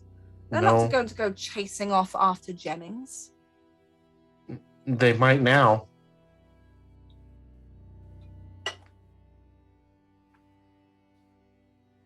You mean you don't have to believe me, but they might now. Because as far as they're concerned, Jennings agents, we sank one of their warships, assaulted the governor, stole some statue of theirs, and yeah, murdered like a whole crew in Jennings' name. So he may have a bigger problem than what you're thinking. And they will serve as a fine distraction. Also, what do you know about blue coat mercenary looking guys that aren't French, that speak in strange tongues? If I'm honest, Bart, there's a lot of languages that I think you would refer to as strange tongues, but which one of these languages? I have heard Spanish, I have heard French, I have heard Portuguese, I have heard some West African tribes. I have heard people from China, I have heard people from Japan, but I have never heard people speak like this before. Sounds like Jennings's kind of thing. Like I said, get in with Captain Haid, find out what you know. Whatever is going on here, we are going to claim the victory and deal with it. And at the same time, you being in with Haid and Haid being in with Jennings is going to get me what I want. Still my ship, fine. You are welcome to fight Haid for it.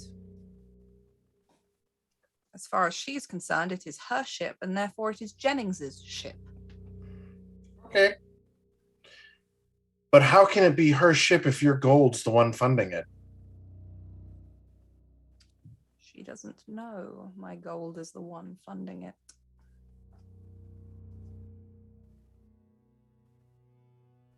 Okay. Like I told you before, don't mention to Haid that you've spoken to me about this.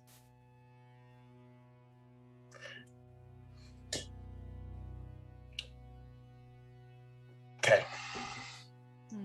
I'm taking James as my new quartermaster, and I get up and kind of like start to walk out of the room.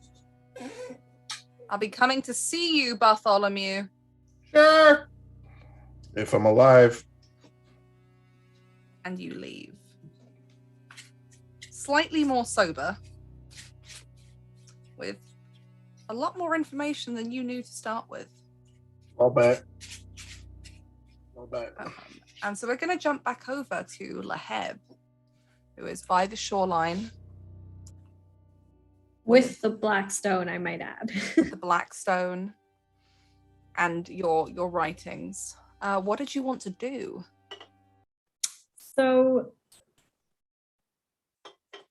this place, Relia, we know that it has some connection to this creature, this dreaming one, and we, based on, you do know its name, Cthulhu. Cthulhu. Dorna told you that when you showed her the statue. Yes. And we also know that it is in some way connected to the sea, partially because of Laheb's experience with having been drawn into it, but also because of their dreams that they have sometimes. So I think in just not necessarily trying to find it, but kind of trying to find it, Laheb is standing on this sandy shore, and with all of their stuff kind of like piled up against a rock, they're like holding this black stone in their hand, and they're kind of like running their fingers over the engravings, and they kind of whisper to themselves the name over and over, and they look out into the ocean. They take off maybe like their coat and like their shoes, and then they go into the water with this stone in hand. No, trying to see if the water is cool. Oh god. And you feel it as you pull off your boots and take off your jacket. And as you step into the wet sand beneath your feet, it's a comforting feeling after being locked up in a cell for so long. Water splashes around your ankle.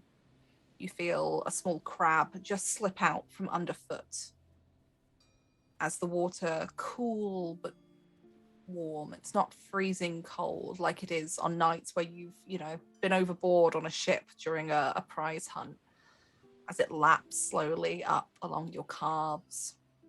until you are standing kind of waist deep in this water with the rock as the waves kind of hit over it. And even before it was wet, it felt slick and the angles look wrong. And even now, as you hold it where it's just getting the water over the top, the already oddly distorted angles of the shape of this seem even more distorted beneath the water. As you call out Cthulhu, whispered to yourself over and over again. Go ahead and make me a harness test, please. All right, let's do that.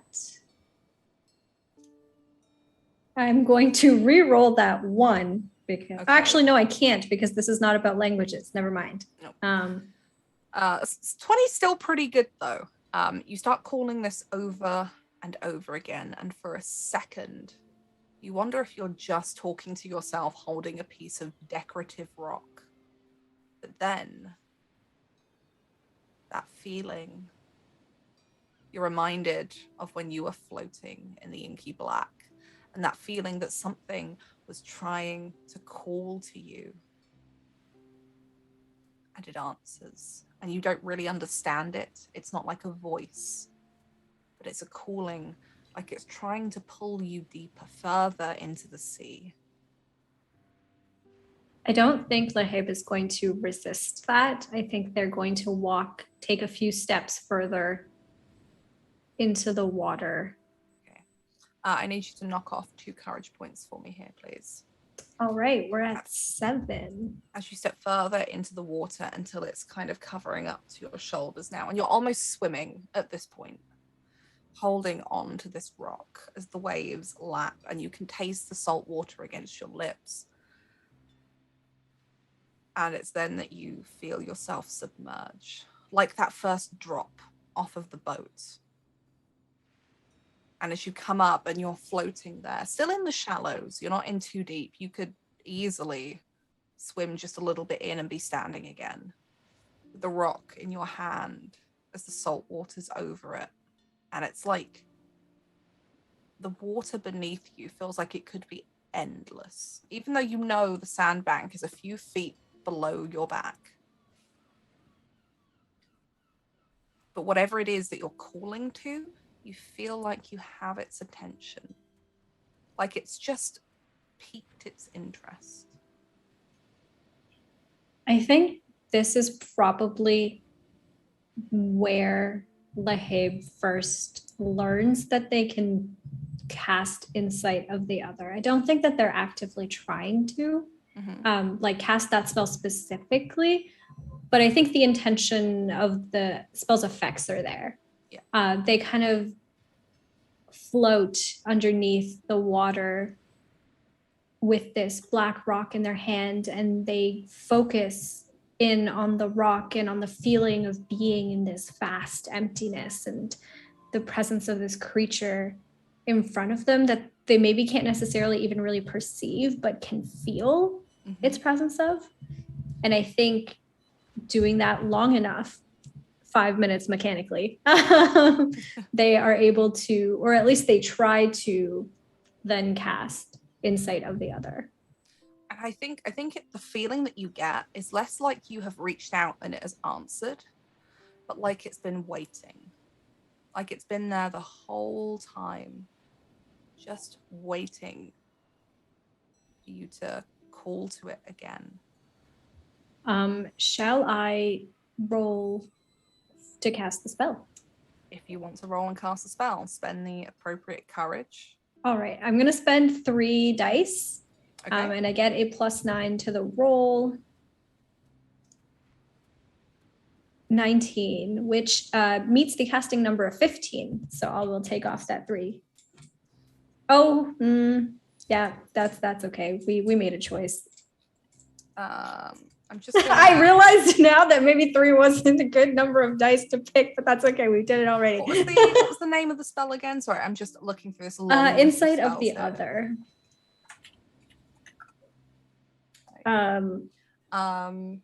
So you also lose an additional 3 courage points. To ask it a question, yes. Ask it the question, yeah.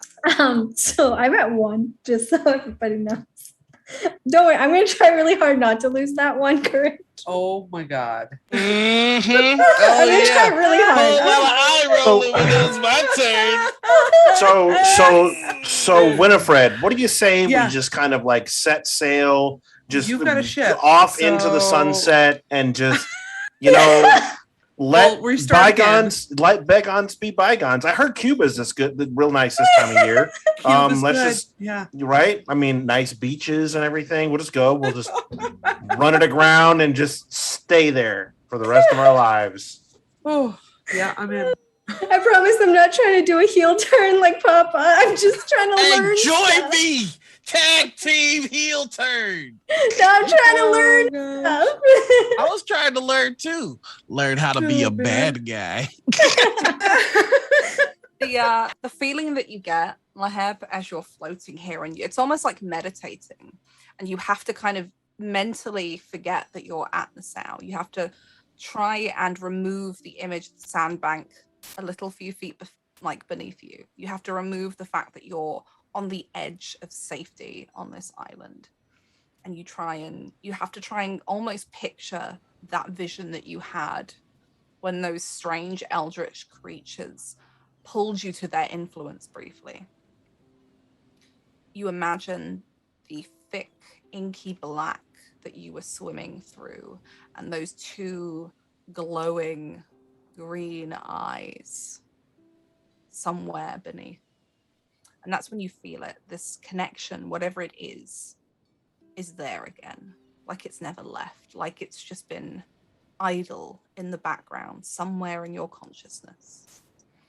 And you can feel this creature pulling you, calling you. And you can see things in your mind. You don't know what. It's like you're looking at the night sky. You're seeing these clouds of color and dust and starlight. So vast and big, like a whole other ocean in inky black lit up in sparkles of light. And it waits. I think that Laheb isn't really able to think very clearly in this place, in this physically and like in this physical space, but also in this mental space. And so they just kind of quickly blurt out a question that has been on their mind. And they ask, "Where is your bed, Relay?"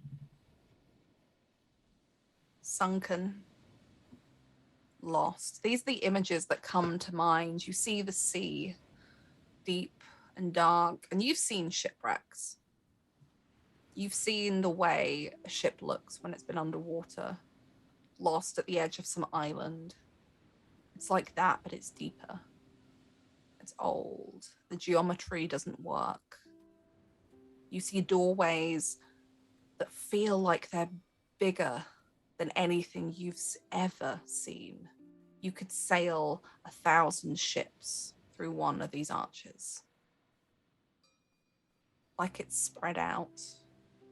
And like maybe it was beautiful in a terrible, frightening kind of way once.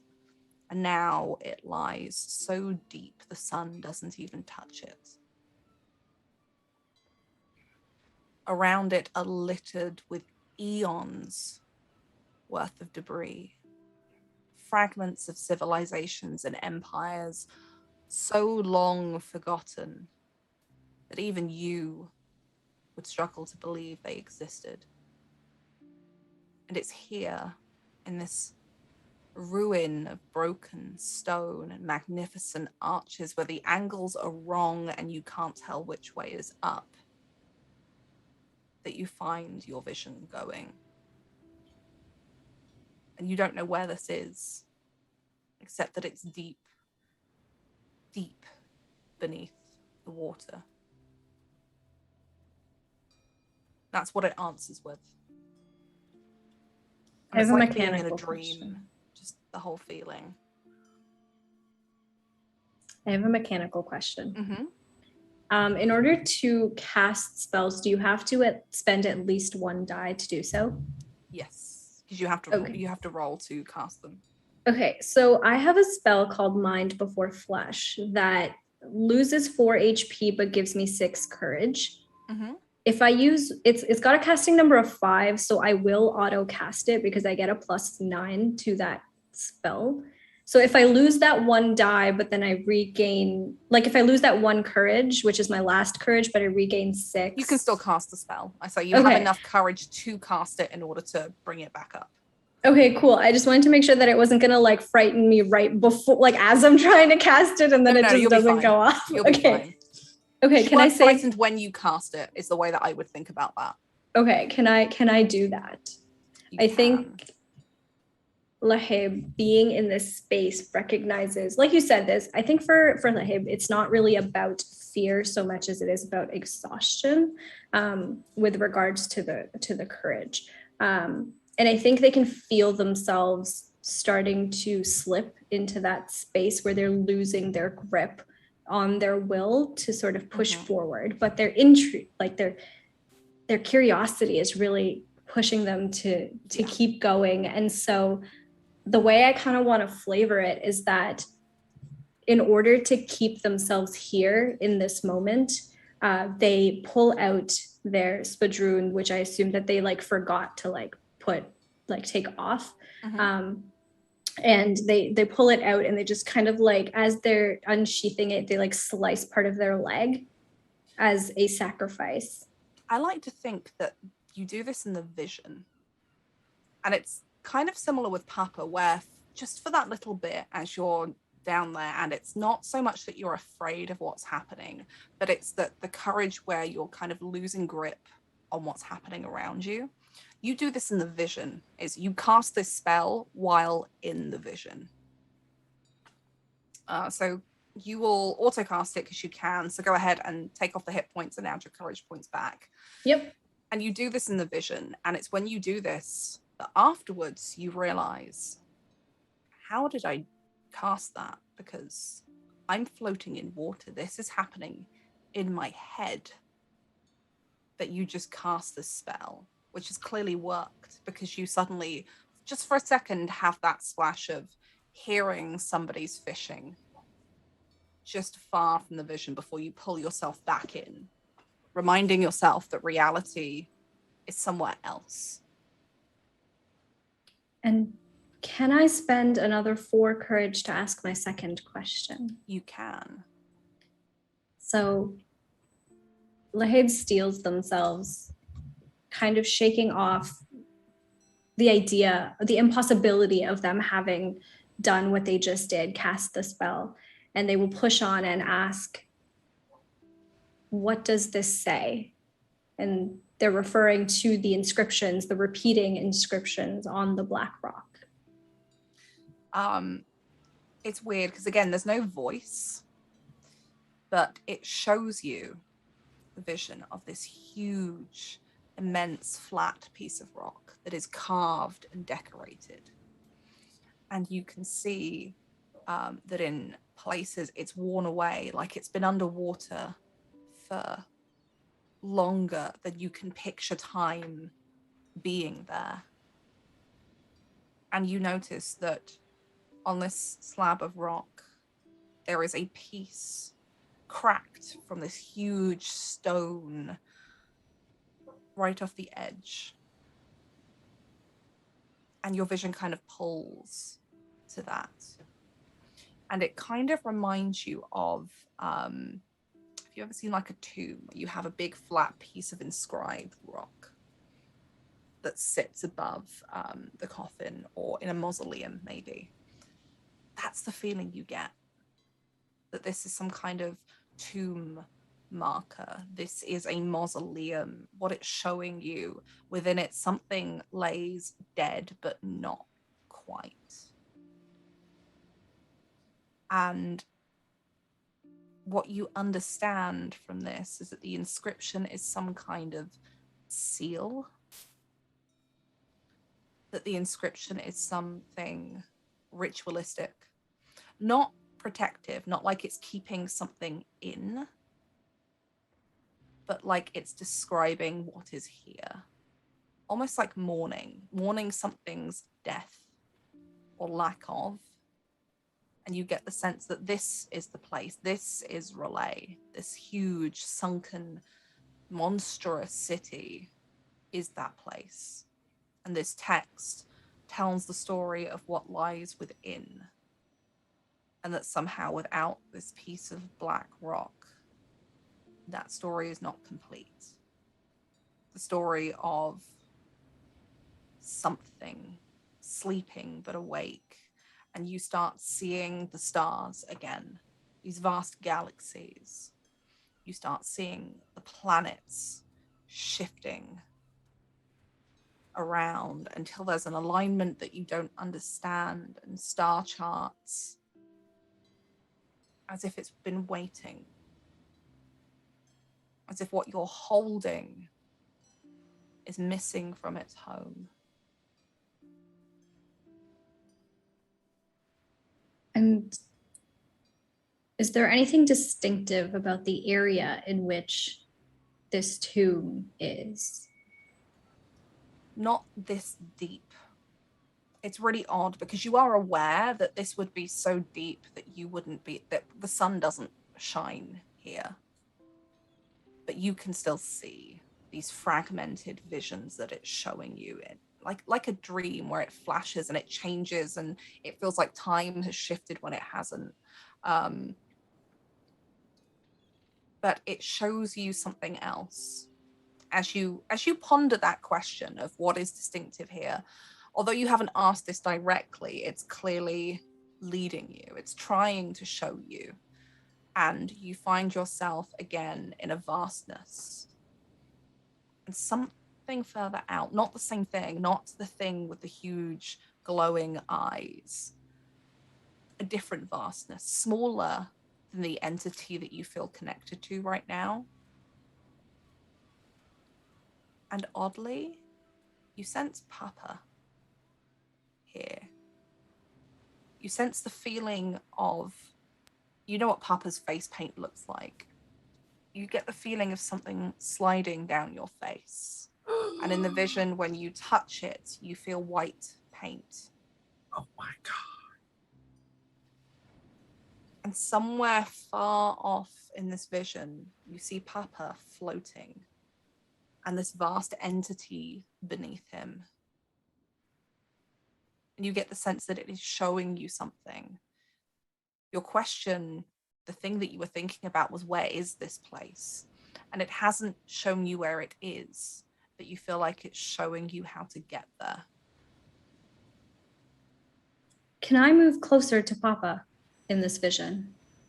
You try, and you swim. And Papa, somewhere behind you, there's a presence. As you are terrified of this creature, which now holds you hostage almost by its sheer vastness and terrifying nature. But you can't bring yourself to look back. And Laheb, as you go further, Papa never seems to get closer. But then he's gone and he's behind you. Like it pushed Papa out of the way. This, whatever is giving you this vision, so that you are now before a different vastness. And you watch as you see the image in your mind of your own tentacle that you summoned coming out of the water, breaking that ship apart, but it's not yours. It's something else. You watch as other tentacles wrap around the ship. And this is not what happened. This is not your memory. It's like it's twisting it as another tentacle comes up and wraps over. And another, until the ship starts sinking beneath the waves. And then you watch a darkness so huge that it's like everything around it disappears, comes ahead. There is a horrible gurgling, the kind of rumble that you only get when you're beneath the waves, as something swallows a ship that you know didn't end this way.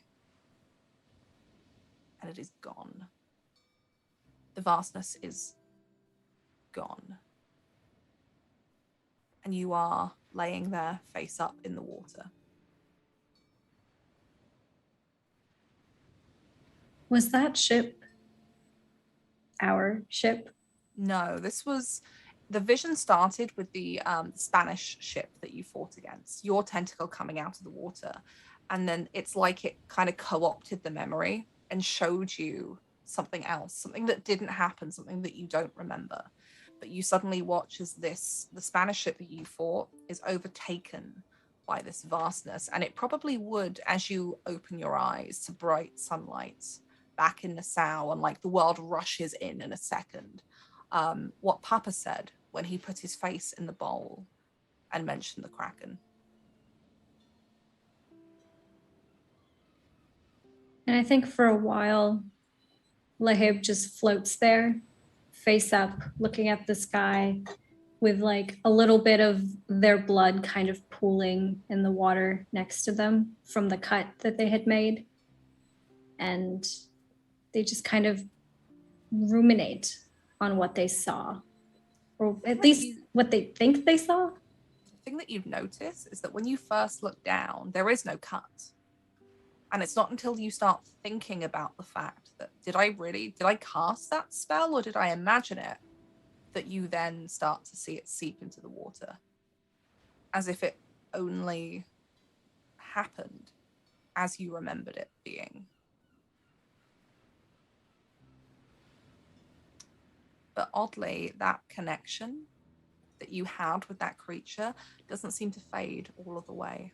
Whatever you reached out to, you feel like it has latched somewhere.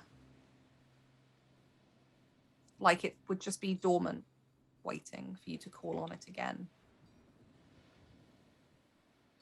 And I think the bruise probably hurts it's just a little more tender in this moment than it has been for Especially a little with while. the cool kind of water hitting up against it on this kind of flesh that's slightly warm and sore. What I want to know though is, so Laheb, you were there. Papa, you were still as far In the as I know, sauce. in the sauce. What is everybody else doing now? So Laheb, Winifred, and Bart.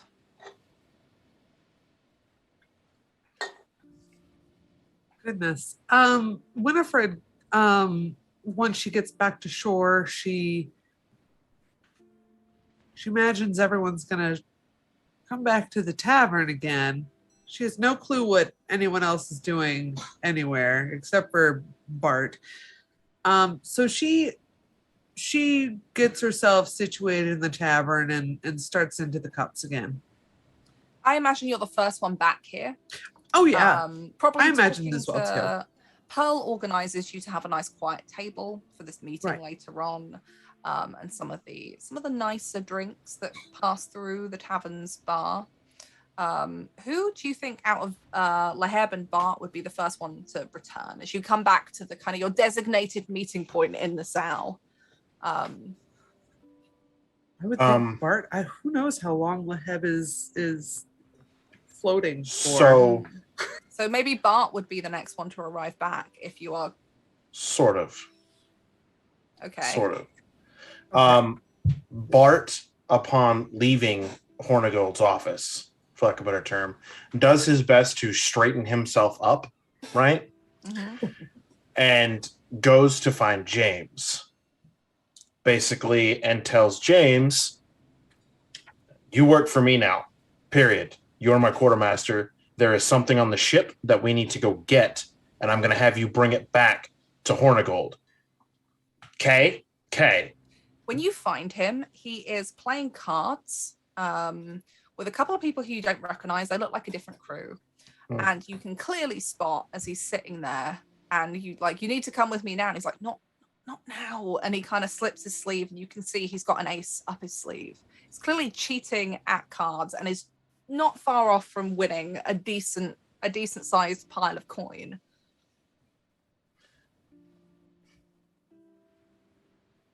I literally kicked the barrel over. We got to go now. You kick the barrel, and I imagine it's like, as it spills everywhere, everyone's like up and up. They're not even focused on you for having kicked it. They're all just trying to work out whose money is what. Mm-hmm.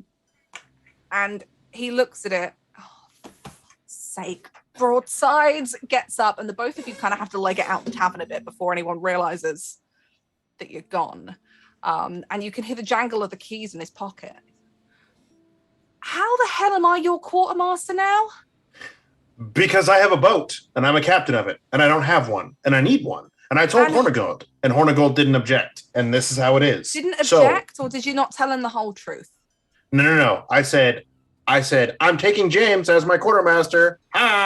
And he didn't say shit. So he would have said no if it wasn't that, right? He's not gonna. You're gonna. You know what?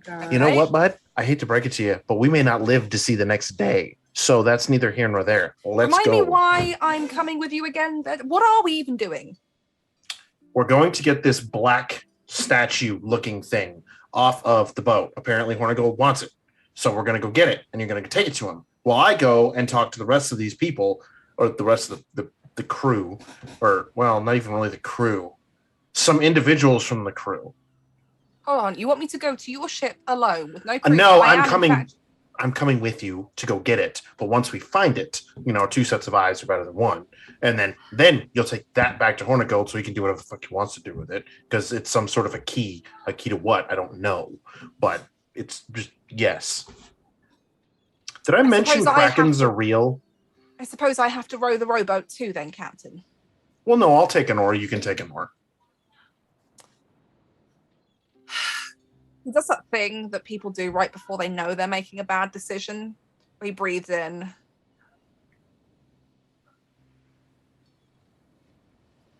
Get in the boat. He just points at the rowboat that you've arrived at on the shore. Let's go. And you row back over to the Dreamer. And you climb aboard. We don't see Lahib floating in the water, do we? No, not from here. Okay. You head back to the boat.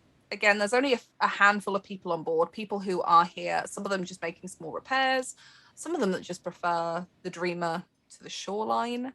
They all look very tired.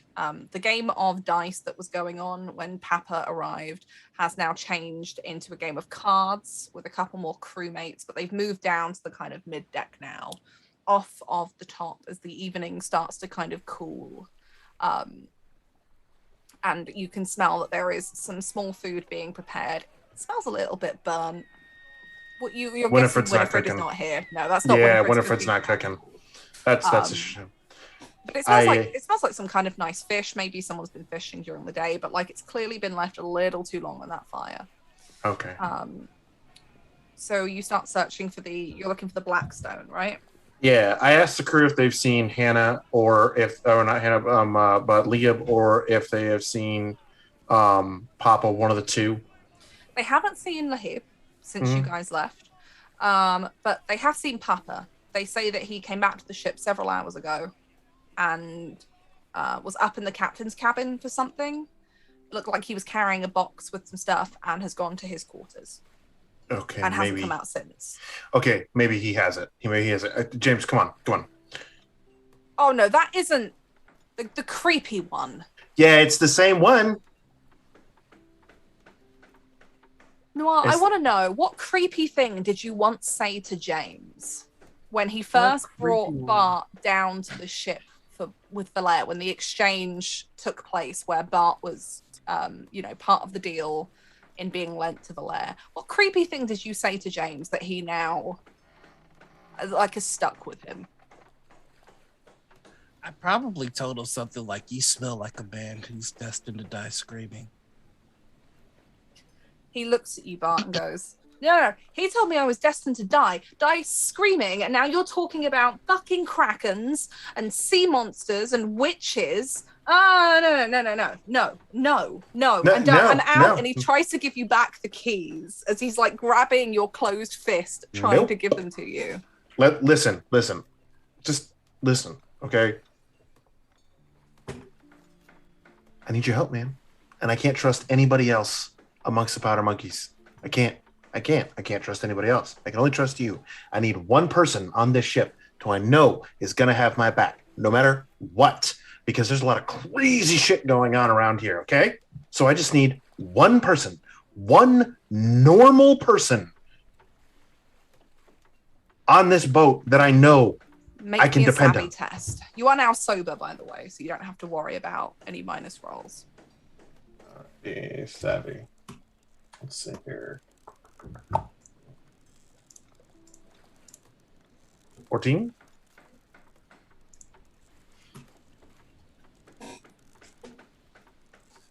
Sometimes I regret knowing you for as long as I have done.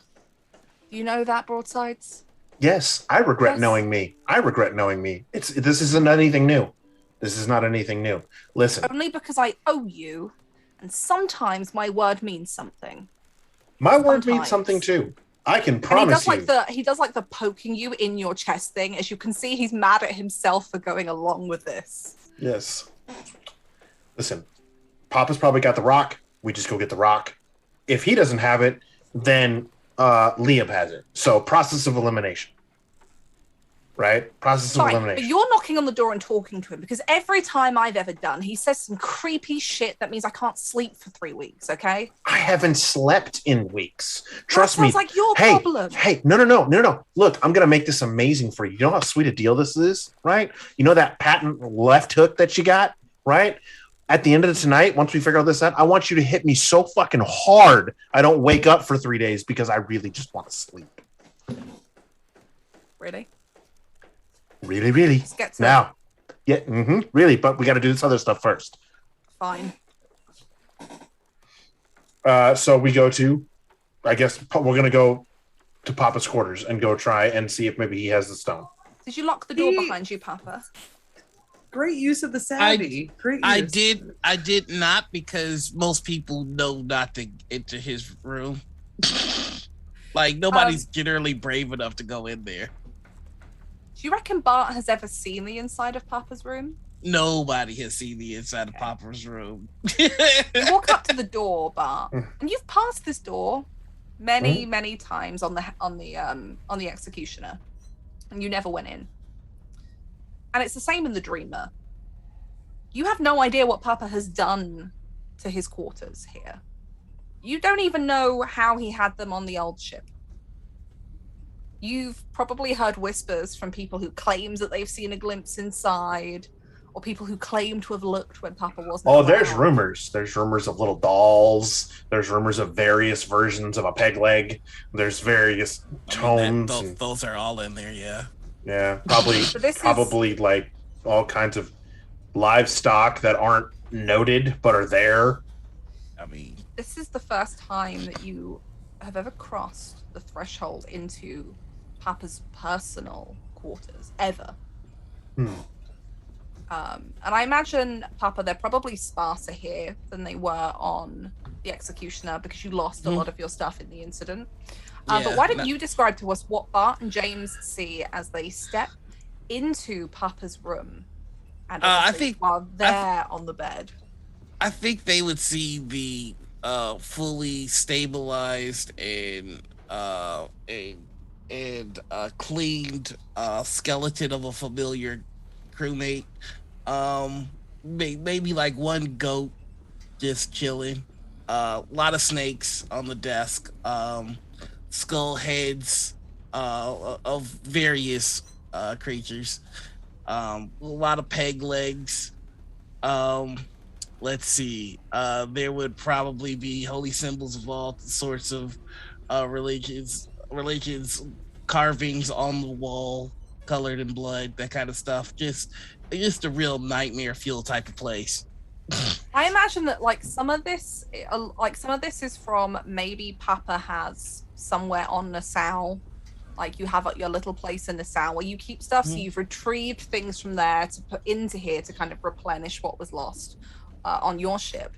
And some of it is things that maybe you've picked up when you've been in Nassau previously, or stuff that you've brought back with you today.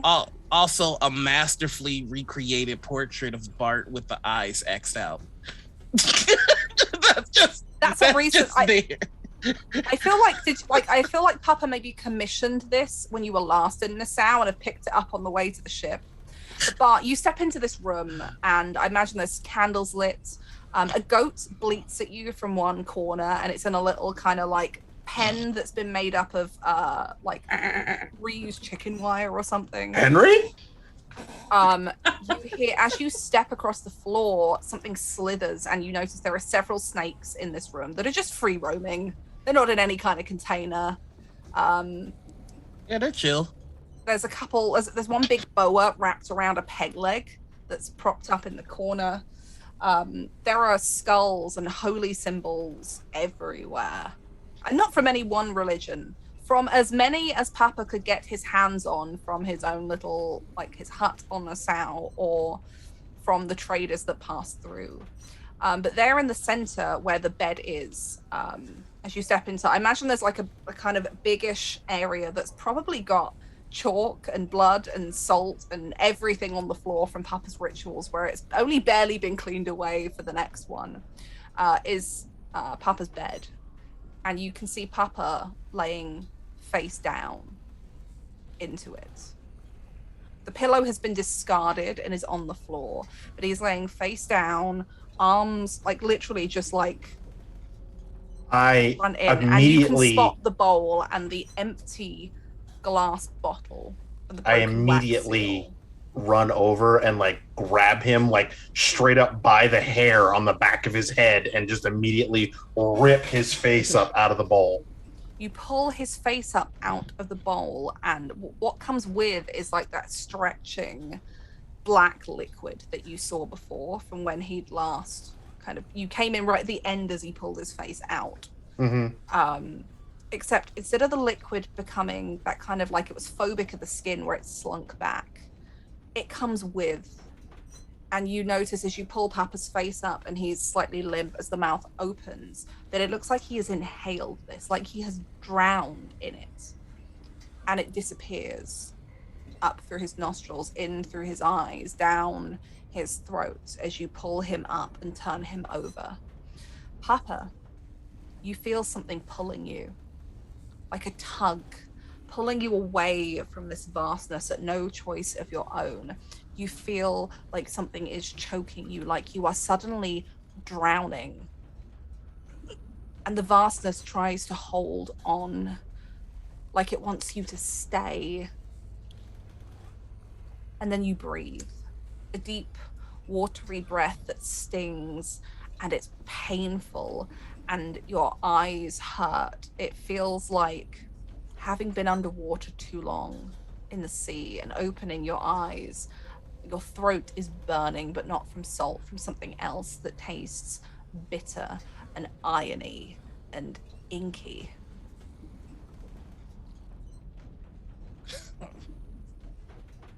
Just gonna look at Bart. I drank too deep. What are you trying to do? Kill yourself? Jesus. Whatever. Just, what the, no, and what's with the picture? But, no, where's the rock? Where's the fucking rock? The darkness has me now.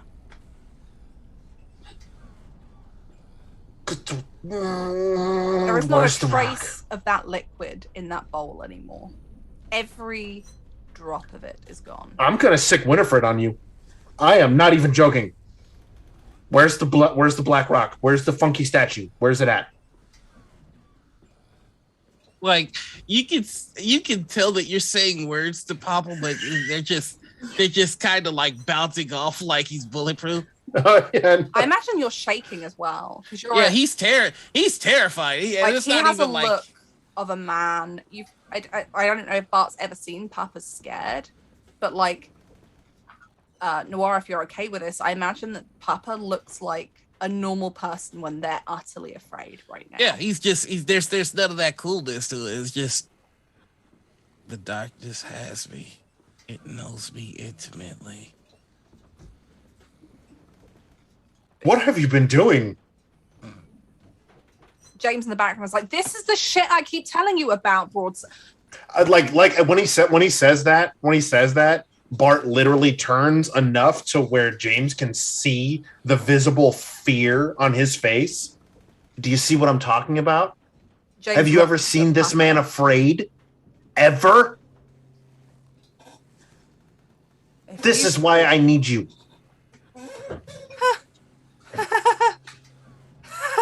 And he just starts laughing, like nervous laughing, and just steps out of the room. And you can just hear him outside the thunk as he rests up against something solid and is just swearing to himself.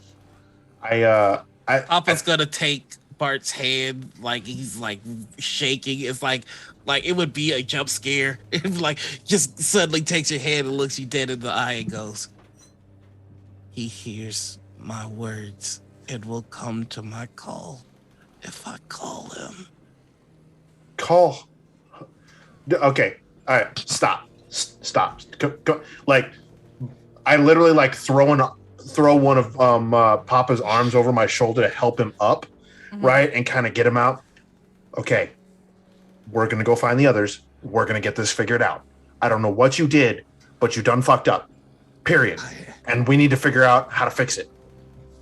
I am no longer only me. And He's inside. Who- He can see you. He Who's knows inside? you now. who? The Kraken. And you vaguely remember that the last time Papa was seen with this bowl and mysterious black liquid, he said that he had spoken to the Kraken. James, help me now. I'm gonna punch you really hard later, I hope you know. Yep, totally. Let's go. Takes 100%. Papa's other arm, and I imagine you're going to the tavern. Yep. Okay. You make your way there. Winifred. There's suddenly some kind of ruckus as through the door first comes Bart with an arm over his shoulder that belongs to Papa Sad Soul, and across the person with the other arm is a man that you vaguely recognize. He's one of the powder crew, but you can't think of what his name is directly. But you know he's an old friend of Bart's. But Papa looks horrified. Like, Bart, what the heck terrified. happened? Well, congratulations. Bring him over. I pull him over and kind of set him down, kind of prop him up. James, just hold him. All right. Three things. Actually. Three things. One, James is our new quartermaster. Say hi, James. Hi, James. All right. James. Secondly, Hi, we just James. found the good old Sad Soul here, face first in that bowl of black goo. And guess what? It is all inside him now. And as you say this, Bart, Laheb, this is when you enter the tavern, unless there's anything you wanted to do first. But you walk in right on that explanation of where they found Papa, who looks the most terrified you've ever seen. Now he's saying that he can call it. He knows its name, and it knows his name. And now they talk to one another, whoever it or they or whatever the hell it is. Long story short, where's the statue? Where's the black rock? I need the black rock.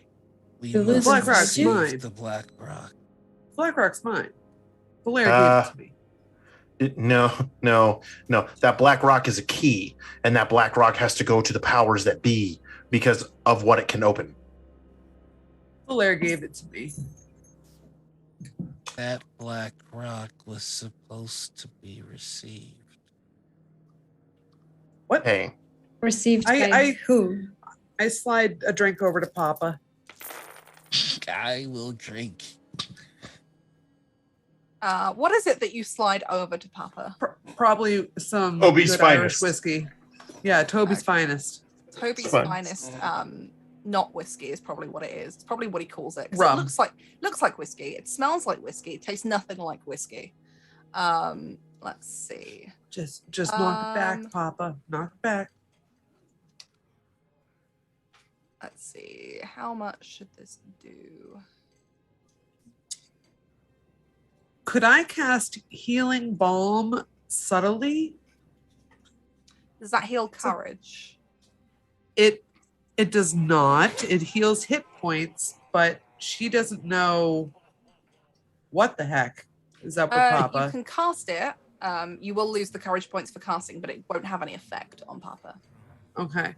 But if you slide in the drink and you drink Papa, you can grab 4 courage points back as you All right, down Papa. this thing in front of you, and it's very strong. And your vision's a little blurry, and you can, within a couple of minutes, you start to feel that kind of, when you've had like not quite one too many, but you're a few drinks off, and you can feel the flush in your cheeks. That's what you're getting. It's good. What happened, Papa? Did you do this to yourself? I went deeper. Yeah, And then- yeah. Did you did it? This was your choice? Wasn't a choice. It was a payment. I wanted to know, and now I know. Yeah. Yeah, there's a danger in knowing. And now it gets to know. I saw you with the Kraken. I felt you. What?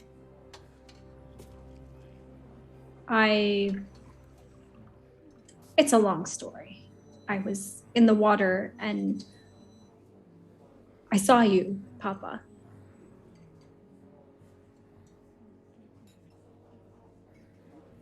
Did you see it teach me? I saw it. I saw you floating there doing nothing. And I tried to get to you, but I couldn't. And then you were far away behind me and I was gone. What did it teach you?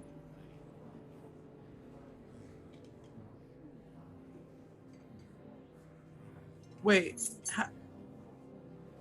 Bart found Papa in Papa's bedroom. Like you saw Papa in the ocean?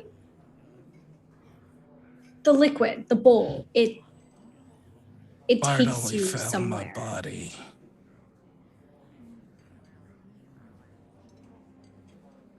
It takes you to the ocean. I'm not quite sure. I haven't quite figured it out all together yet, but I know that it transports you, or at Okay. least your consciousness, To the heart into, of darkness. we could call it that. And Papa had been there once before when we were experimenting with it together. And I guess this time, where's the liquid? It's important. The liquid? Oh, that will be inside his body. That's not possible. Did you It- drink It is now. I pulled his head out of that bowl and it sucked up into his nose, his eyeballs, his ears, every orifice in this area. No, it moves away from you. It No, doesn't. no, it doesn't. Not anymore. Now it's inside him. Papa, what happened? What did it teach you? What did you do? I wanted to know. Oh no. And the cost for knowing was to give it a home. And now I'm never alone. I know its name, and I can bring it. Just a few words. I In think- return, it sees what I see. You're reminded of that bit of the vision of something Kraken-like. I think with that, Laheb, who was originally going to pull out the stone and talk about what they had learned about it being the missing key to relay and how to get there. I think hearing everything that Papa is saying kind of thinks twice about that and just keeps it in their pocket and kind of like pats, like I'm imagining it's like somewhere like behind them. And so they kind of just like pat it down to make sure it's there and just kind of, they move their hand away and they don't bring it out. Does Winifred remember that Lahib has it? I think Yeah. everybody would have, okay, because okay. they were pretty openly like trying to study it. So I think Right. everybody would have known that they had it. Where is the stone? Probably on the ship. No, it's not. We went there. Here's the deal. That stone is a key of some kind. And the big captains, the ones who run this place, know what it does, but they need it in order to figure out whatever it is that it does. So we've got to get that to Hornigold. Period. Valaire did not want that, though. Valaire wanted... Valaire works for Jennings, who is trying to fucking kill everything. Oh, what? Quick clarification, Kurt, for that one. You got the impression from Hornigold that Valaire essentially bought it from him in that exchange deal. Because the only other person who was interested in it was Jennings, and Hornigold didn't want to give it to him. So insert that. Yeah.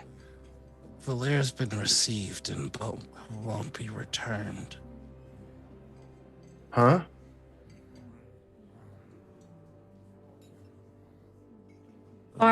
Do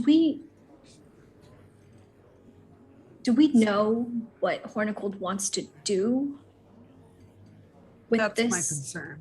Yeah. So ultimately, Hornigold's main goal is achieving stability for Nassau, period. That's it. Making sure that we continue. And if this is a threat to all those here, he'll probably eliminate it or find in some way, shape, or form get rid of it. That's what we do. But right now, he's the only person who is probably going to tell us the actual truth of what is going on with any of this. Oh, that reminds me. We're going to have a meal with the lady and Coin Purse and Jugs, and they'll be coming in here soon. We're going to fill them in on what happened. What? I visited the dreamer, or not the dreamer. Lady Silence. The Silence. The ship. Yeah. Okay, so recommendation. No offense, Papa, but we got to figure out how to make sure he doesn't talk for the duration of this particular meeting. I think he's the only one who can talk with that captain, though. Again, I cannot emphasize enough. They are part of the spooky, scary people. We don't want to be caught up with the spooky, scary people. We want the level-headed people who like the alive state, not the unalive state. I like the alive state.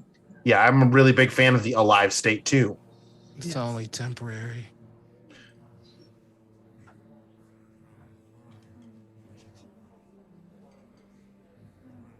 And it's as you have this conversation and kind of impart anything else that you wish to impart, that the tavern doors open once more. And you see Coin Purse, Richard Saxby, along with Jugs, step in, and Captain Eliza Haid in her usual get-up, the long leather coat with the high collar, with the scarf that covers everything across her face, piercing bright blue eyes that peer up at you underneath her tricorn captain's hat, which is worn low over her face. As she looks over and she catches your eyes, Kurt. Give my best Geralt. Fuck. And you watch she pulls the hat off, tucks it under her arm, has a brief conversation with Pearl up at the bar, who nods, goes off, clearly to go and get something, and makes her way over to your table. And I think that's where we will end tonight's session, as you're all sat there having dropped these bombshells on each other about what's been going on with Haid's arrival. So we'll see what happens. Because I don't think Bart has yet to explain Hornigold's whole espionage thing going on either. So I can't wait to see where this ends us next week. Yes. But I hope this was a fun session for you guys playing, and also for you folks watching. Thank you for coming along. I love it when spooky stuff happens. I wasn't expecting Laheb to also go and do a spooky thing, so that was really cool. Let's go around. We'll go around the opposite order to what I have in Zoom this time. Tell us, how you're feeling about your character, what's going on, and also plug the hell out of your awesome self. So starting on my left, at least as I'm looking at, Belle. How you doing? Where can we find you? Oh my goodness. That was a whirlwind, and I feel like Winifred is just a rock right now. She's just so steady throughout all of this, and everyone, oh boy, spooky stuff. And Winifred is just not involved in any of it. Yet. Yeah. Let's not forget who Valère left that stone to. Yeah, right. Yeah, she's gonna hold pretty firm to that being her stone. Even to Hornigold, she'll stand up for her stone. But yeah, I'm having a great time playing with all of you all, and you can find me on Twitter, Twitch, Facebook, Instagram, everything under Bellshare. I just came back from a convention, and I'm starting another costume that I'll be wearing to a masquerade wedding for Halloween for my one of my best friends. And so I'll be building that on Twitch, and come along. And I love other people sharing their work in progress with me, and we work together on Twitch, and I also do games and fun stuff like that on Twitch too. But that's pretty much what's going on with me. I'm also building a house, so in real life. So pretty cool. Yeah, from the ground up, and yeah, it's going good though. Awesome. Please go follow Belle. Belle is awesome, and don't worry. I have plans for Winifred. Plans. Oh no, and oh yes. Next round we have Kurt. How you doing, friend? I am Kurt, also known as Covenant the Horrible Alchemist. You can find me everywhere. Here.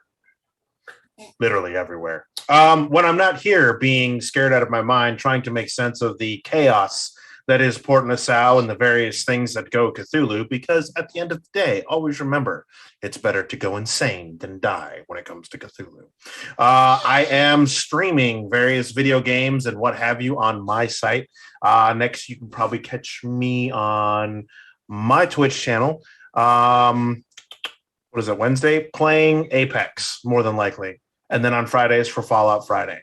After that, I'm not 100% sure. I will say this much, though. I am working to put together something in the near future that should start in November. So, yeah, keep an eye out for that on the Twitter feeds. But that's it for me. And I look forward to next week and trying to figure out whether or not I die by Hornigold's hand or die by Cthulhu's chompy bits. I don't know. Don't forget Jennings. That's also a possibility, No, I'm less concerned with Jennings than I am with either of the other two. Speaking about creepy Cthulhu stuff, Noah, how are you doing after this session? I feel good. I feel like I'm possessed by a kraken, and that is awesome. I love that that's the direction that you've taken it, because I didn't specify. So I love that that's how Papa, like seeing how Papa reacts to the spooky stuff in line with what he believes is always really cool, especially when I know in my head whether or not that lines up or not. I mean, for Papa expects that for every stupid thing you do, it has a cost, and it's probably the worst thing you can imagine. So that's where he's going with it. He doesn't trust his own eyes anymore. And I'm so excited about that. We did the dumb, and I didn't do the dumb alone. So thank you. Thank you, Laheb, even though you had a backup plan, which was smart. I should probably be smart next time. But that's me. You can find me all over the internet as the Noir Enigma. That's Twitter, Twitch, YouTube, TikTok, and Instagram. Please show me some love on Twitch because Twitch is not, and I'm only like 96 people away from 1,000, so that'd be really cool. This is a pretty big week. It was just announced I'm the producer for Rivals of Waterdeep, which is terribly exciting. For Gen Con, Morning Ritual, our morning talk show, we have our first ever live event with guests Burrito, Persephonoth, and Latia Chiki. So please get tickets while they're still there. Hopefully we sell out. I'm also going to be doing the morning and nightly recap for Gen Con. And I'm just going to announce it here first. I'm also going to be hosting the Return to the Dark Tower panel for Gen Con. So there's going to be a lot of this mug in the future if you like nerdy stuff. So give me a follow. That'd be pretty cool. But that's me. Go and do that. Make sure you follow all of these people here, folks. You're missing also, out. one last thing. I'm so sorry. Bill, your Lady Dimitrescu cosplay was sick. I loved it. Okay, that's all. I just wanted to put that out there. We are all about the hype in here. And last but certainly not least, Hamna, you've got a bunch of exciting projects on too. Yes, I do. Oh my God. But Lahib, today, what a whirlwind. I'm glad that I had, honestly, I didn't know. I forgot I had Mind Before Flesh as a spell. And then I was like, I need help. And then I looked at it and I was like, okay, it's fine. We're good. It's interesting because I think we're setting up a little Papa and Lahib are diverging in their motivations. And so that'll be kind of interesting to play out. We'll see how that goes. But hello, everyone. I'm Hamna. I use any and all pronouns, and I am a TTRPG performer. You can find me on Twitter at @shahid_, where I talk about all of the different projects that I'm a part of.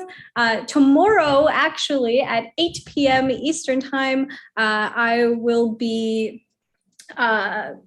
we will be premiering on Transplanar RPG's Twitch channel, the Endake Anthologies, Hounds of Mercy versus the World. It's going to be great. It's a short miniseries, 8 episodes, where we have an all trans, all BIMPOC cast coming in, new to Transplanar, that's going to run alongside their main campaign. So that'll be super fun, premiering tomorrow. Please do come.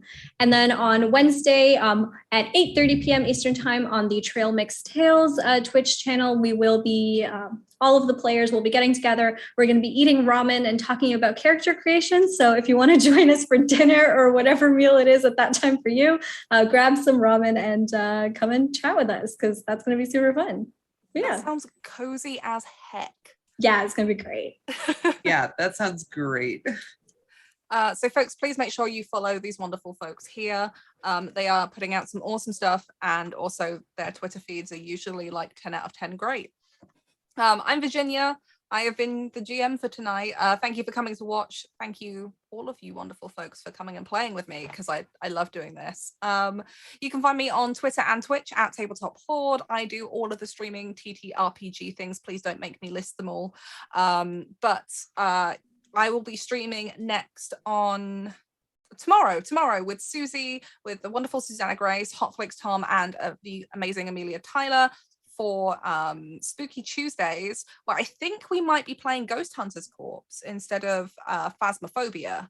They're really similar games, but if you want to come and watch us be super scared of things, check that out.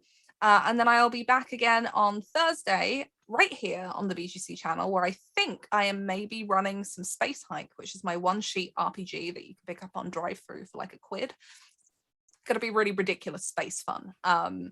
And then again on Friday on my own channel, where we might be playing video games with the BGC crew. I don't know what we're going to be playing, but we'll figure it out. So come and check that out. You can hire me for all of your TTRPG and graphic design needs. If you have projects on, I do have some availability coming up. So please message me if you're interested. And keep your eyes peeled on Twitter, because I have something in the works, and it's going to be a couple of months before I can properly sit and figure it out. But Kurt knows what I'm talking about because he's already seen the trailer that I've been putting together for when I can announce. Y'all, if you're not glued to her Twitter feed for the next couple of months, you are gonna be missing out. I am not even joking. So if the idea of playing tabletop games with me is something that you'd like, keep an eye out. But otherwise, I think that is it for tonight. Please make sure that you're following here on the Black Cats Gaming Twitch channel and follow them over on Twitter and their other social medias. Go and check out their newest release, The Adventures of the Takeaway Delivery Drivers, over on Drive-Thru. It's pay what you want. You play a takeaway delivery driver, trying your hardest to get whatever it is that your customer has ordered to their door, despite the terrible, terrible monsters that afflict you on the way. We were fighting aliens last week on Thursday, and it was great fun. So please go and check that out. And it's free. Do make sure you leave a review as well. But over there, you can also find Dreams, Nightmares, and Half-Remembered Meetings on DM's Guild, Gribbly Things, and Wonderful Treasures for your 5e games, as well as the Spy game. If international espionage is your thing and you like the D&D 5e rule set, it's pretty cool. A lot of awesome people worked on it. So please do go and check those out and keep your eyes peeled for announcements about late pledges for Cast Captains of Cthulhu. So speaking of the BGC crew, though, we are going to go over and raid Susie. I'm not sure what she's playing because I haven't looked yet. But Susie is awesome. She's playing Siege. Oh, sweet. Yep. You want to go watch Susie play Siege and do all the pew-pews and wreck all the toxic boys. So we're going to go over there, show Susie some love, and we will be back next week to see how much trouble this lot can talk themselves into at this meeting. Thank you, friends. Bye-bye. Bye.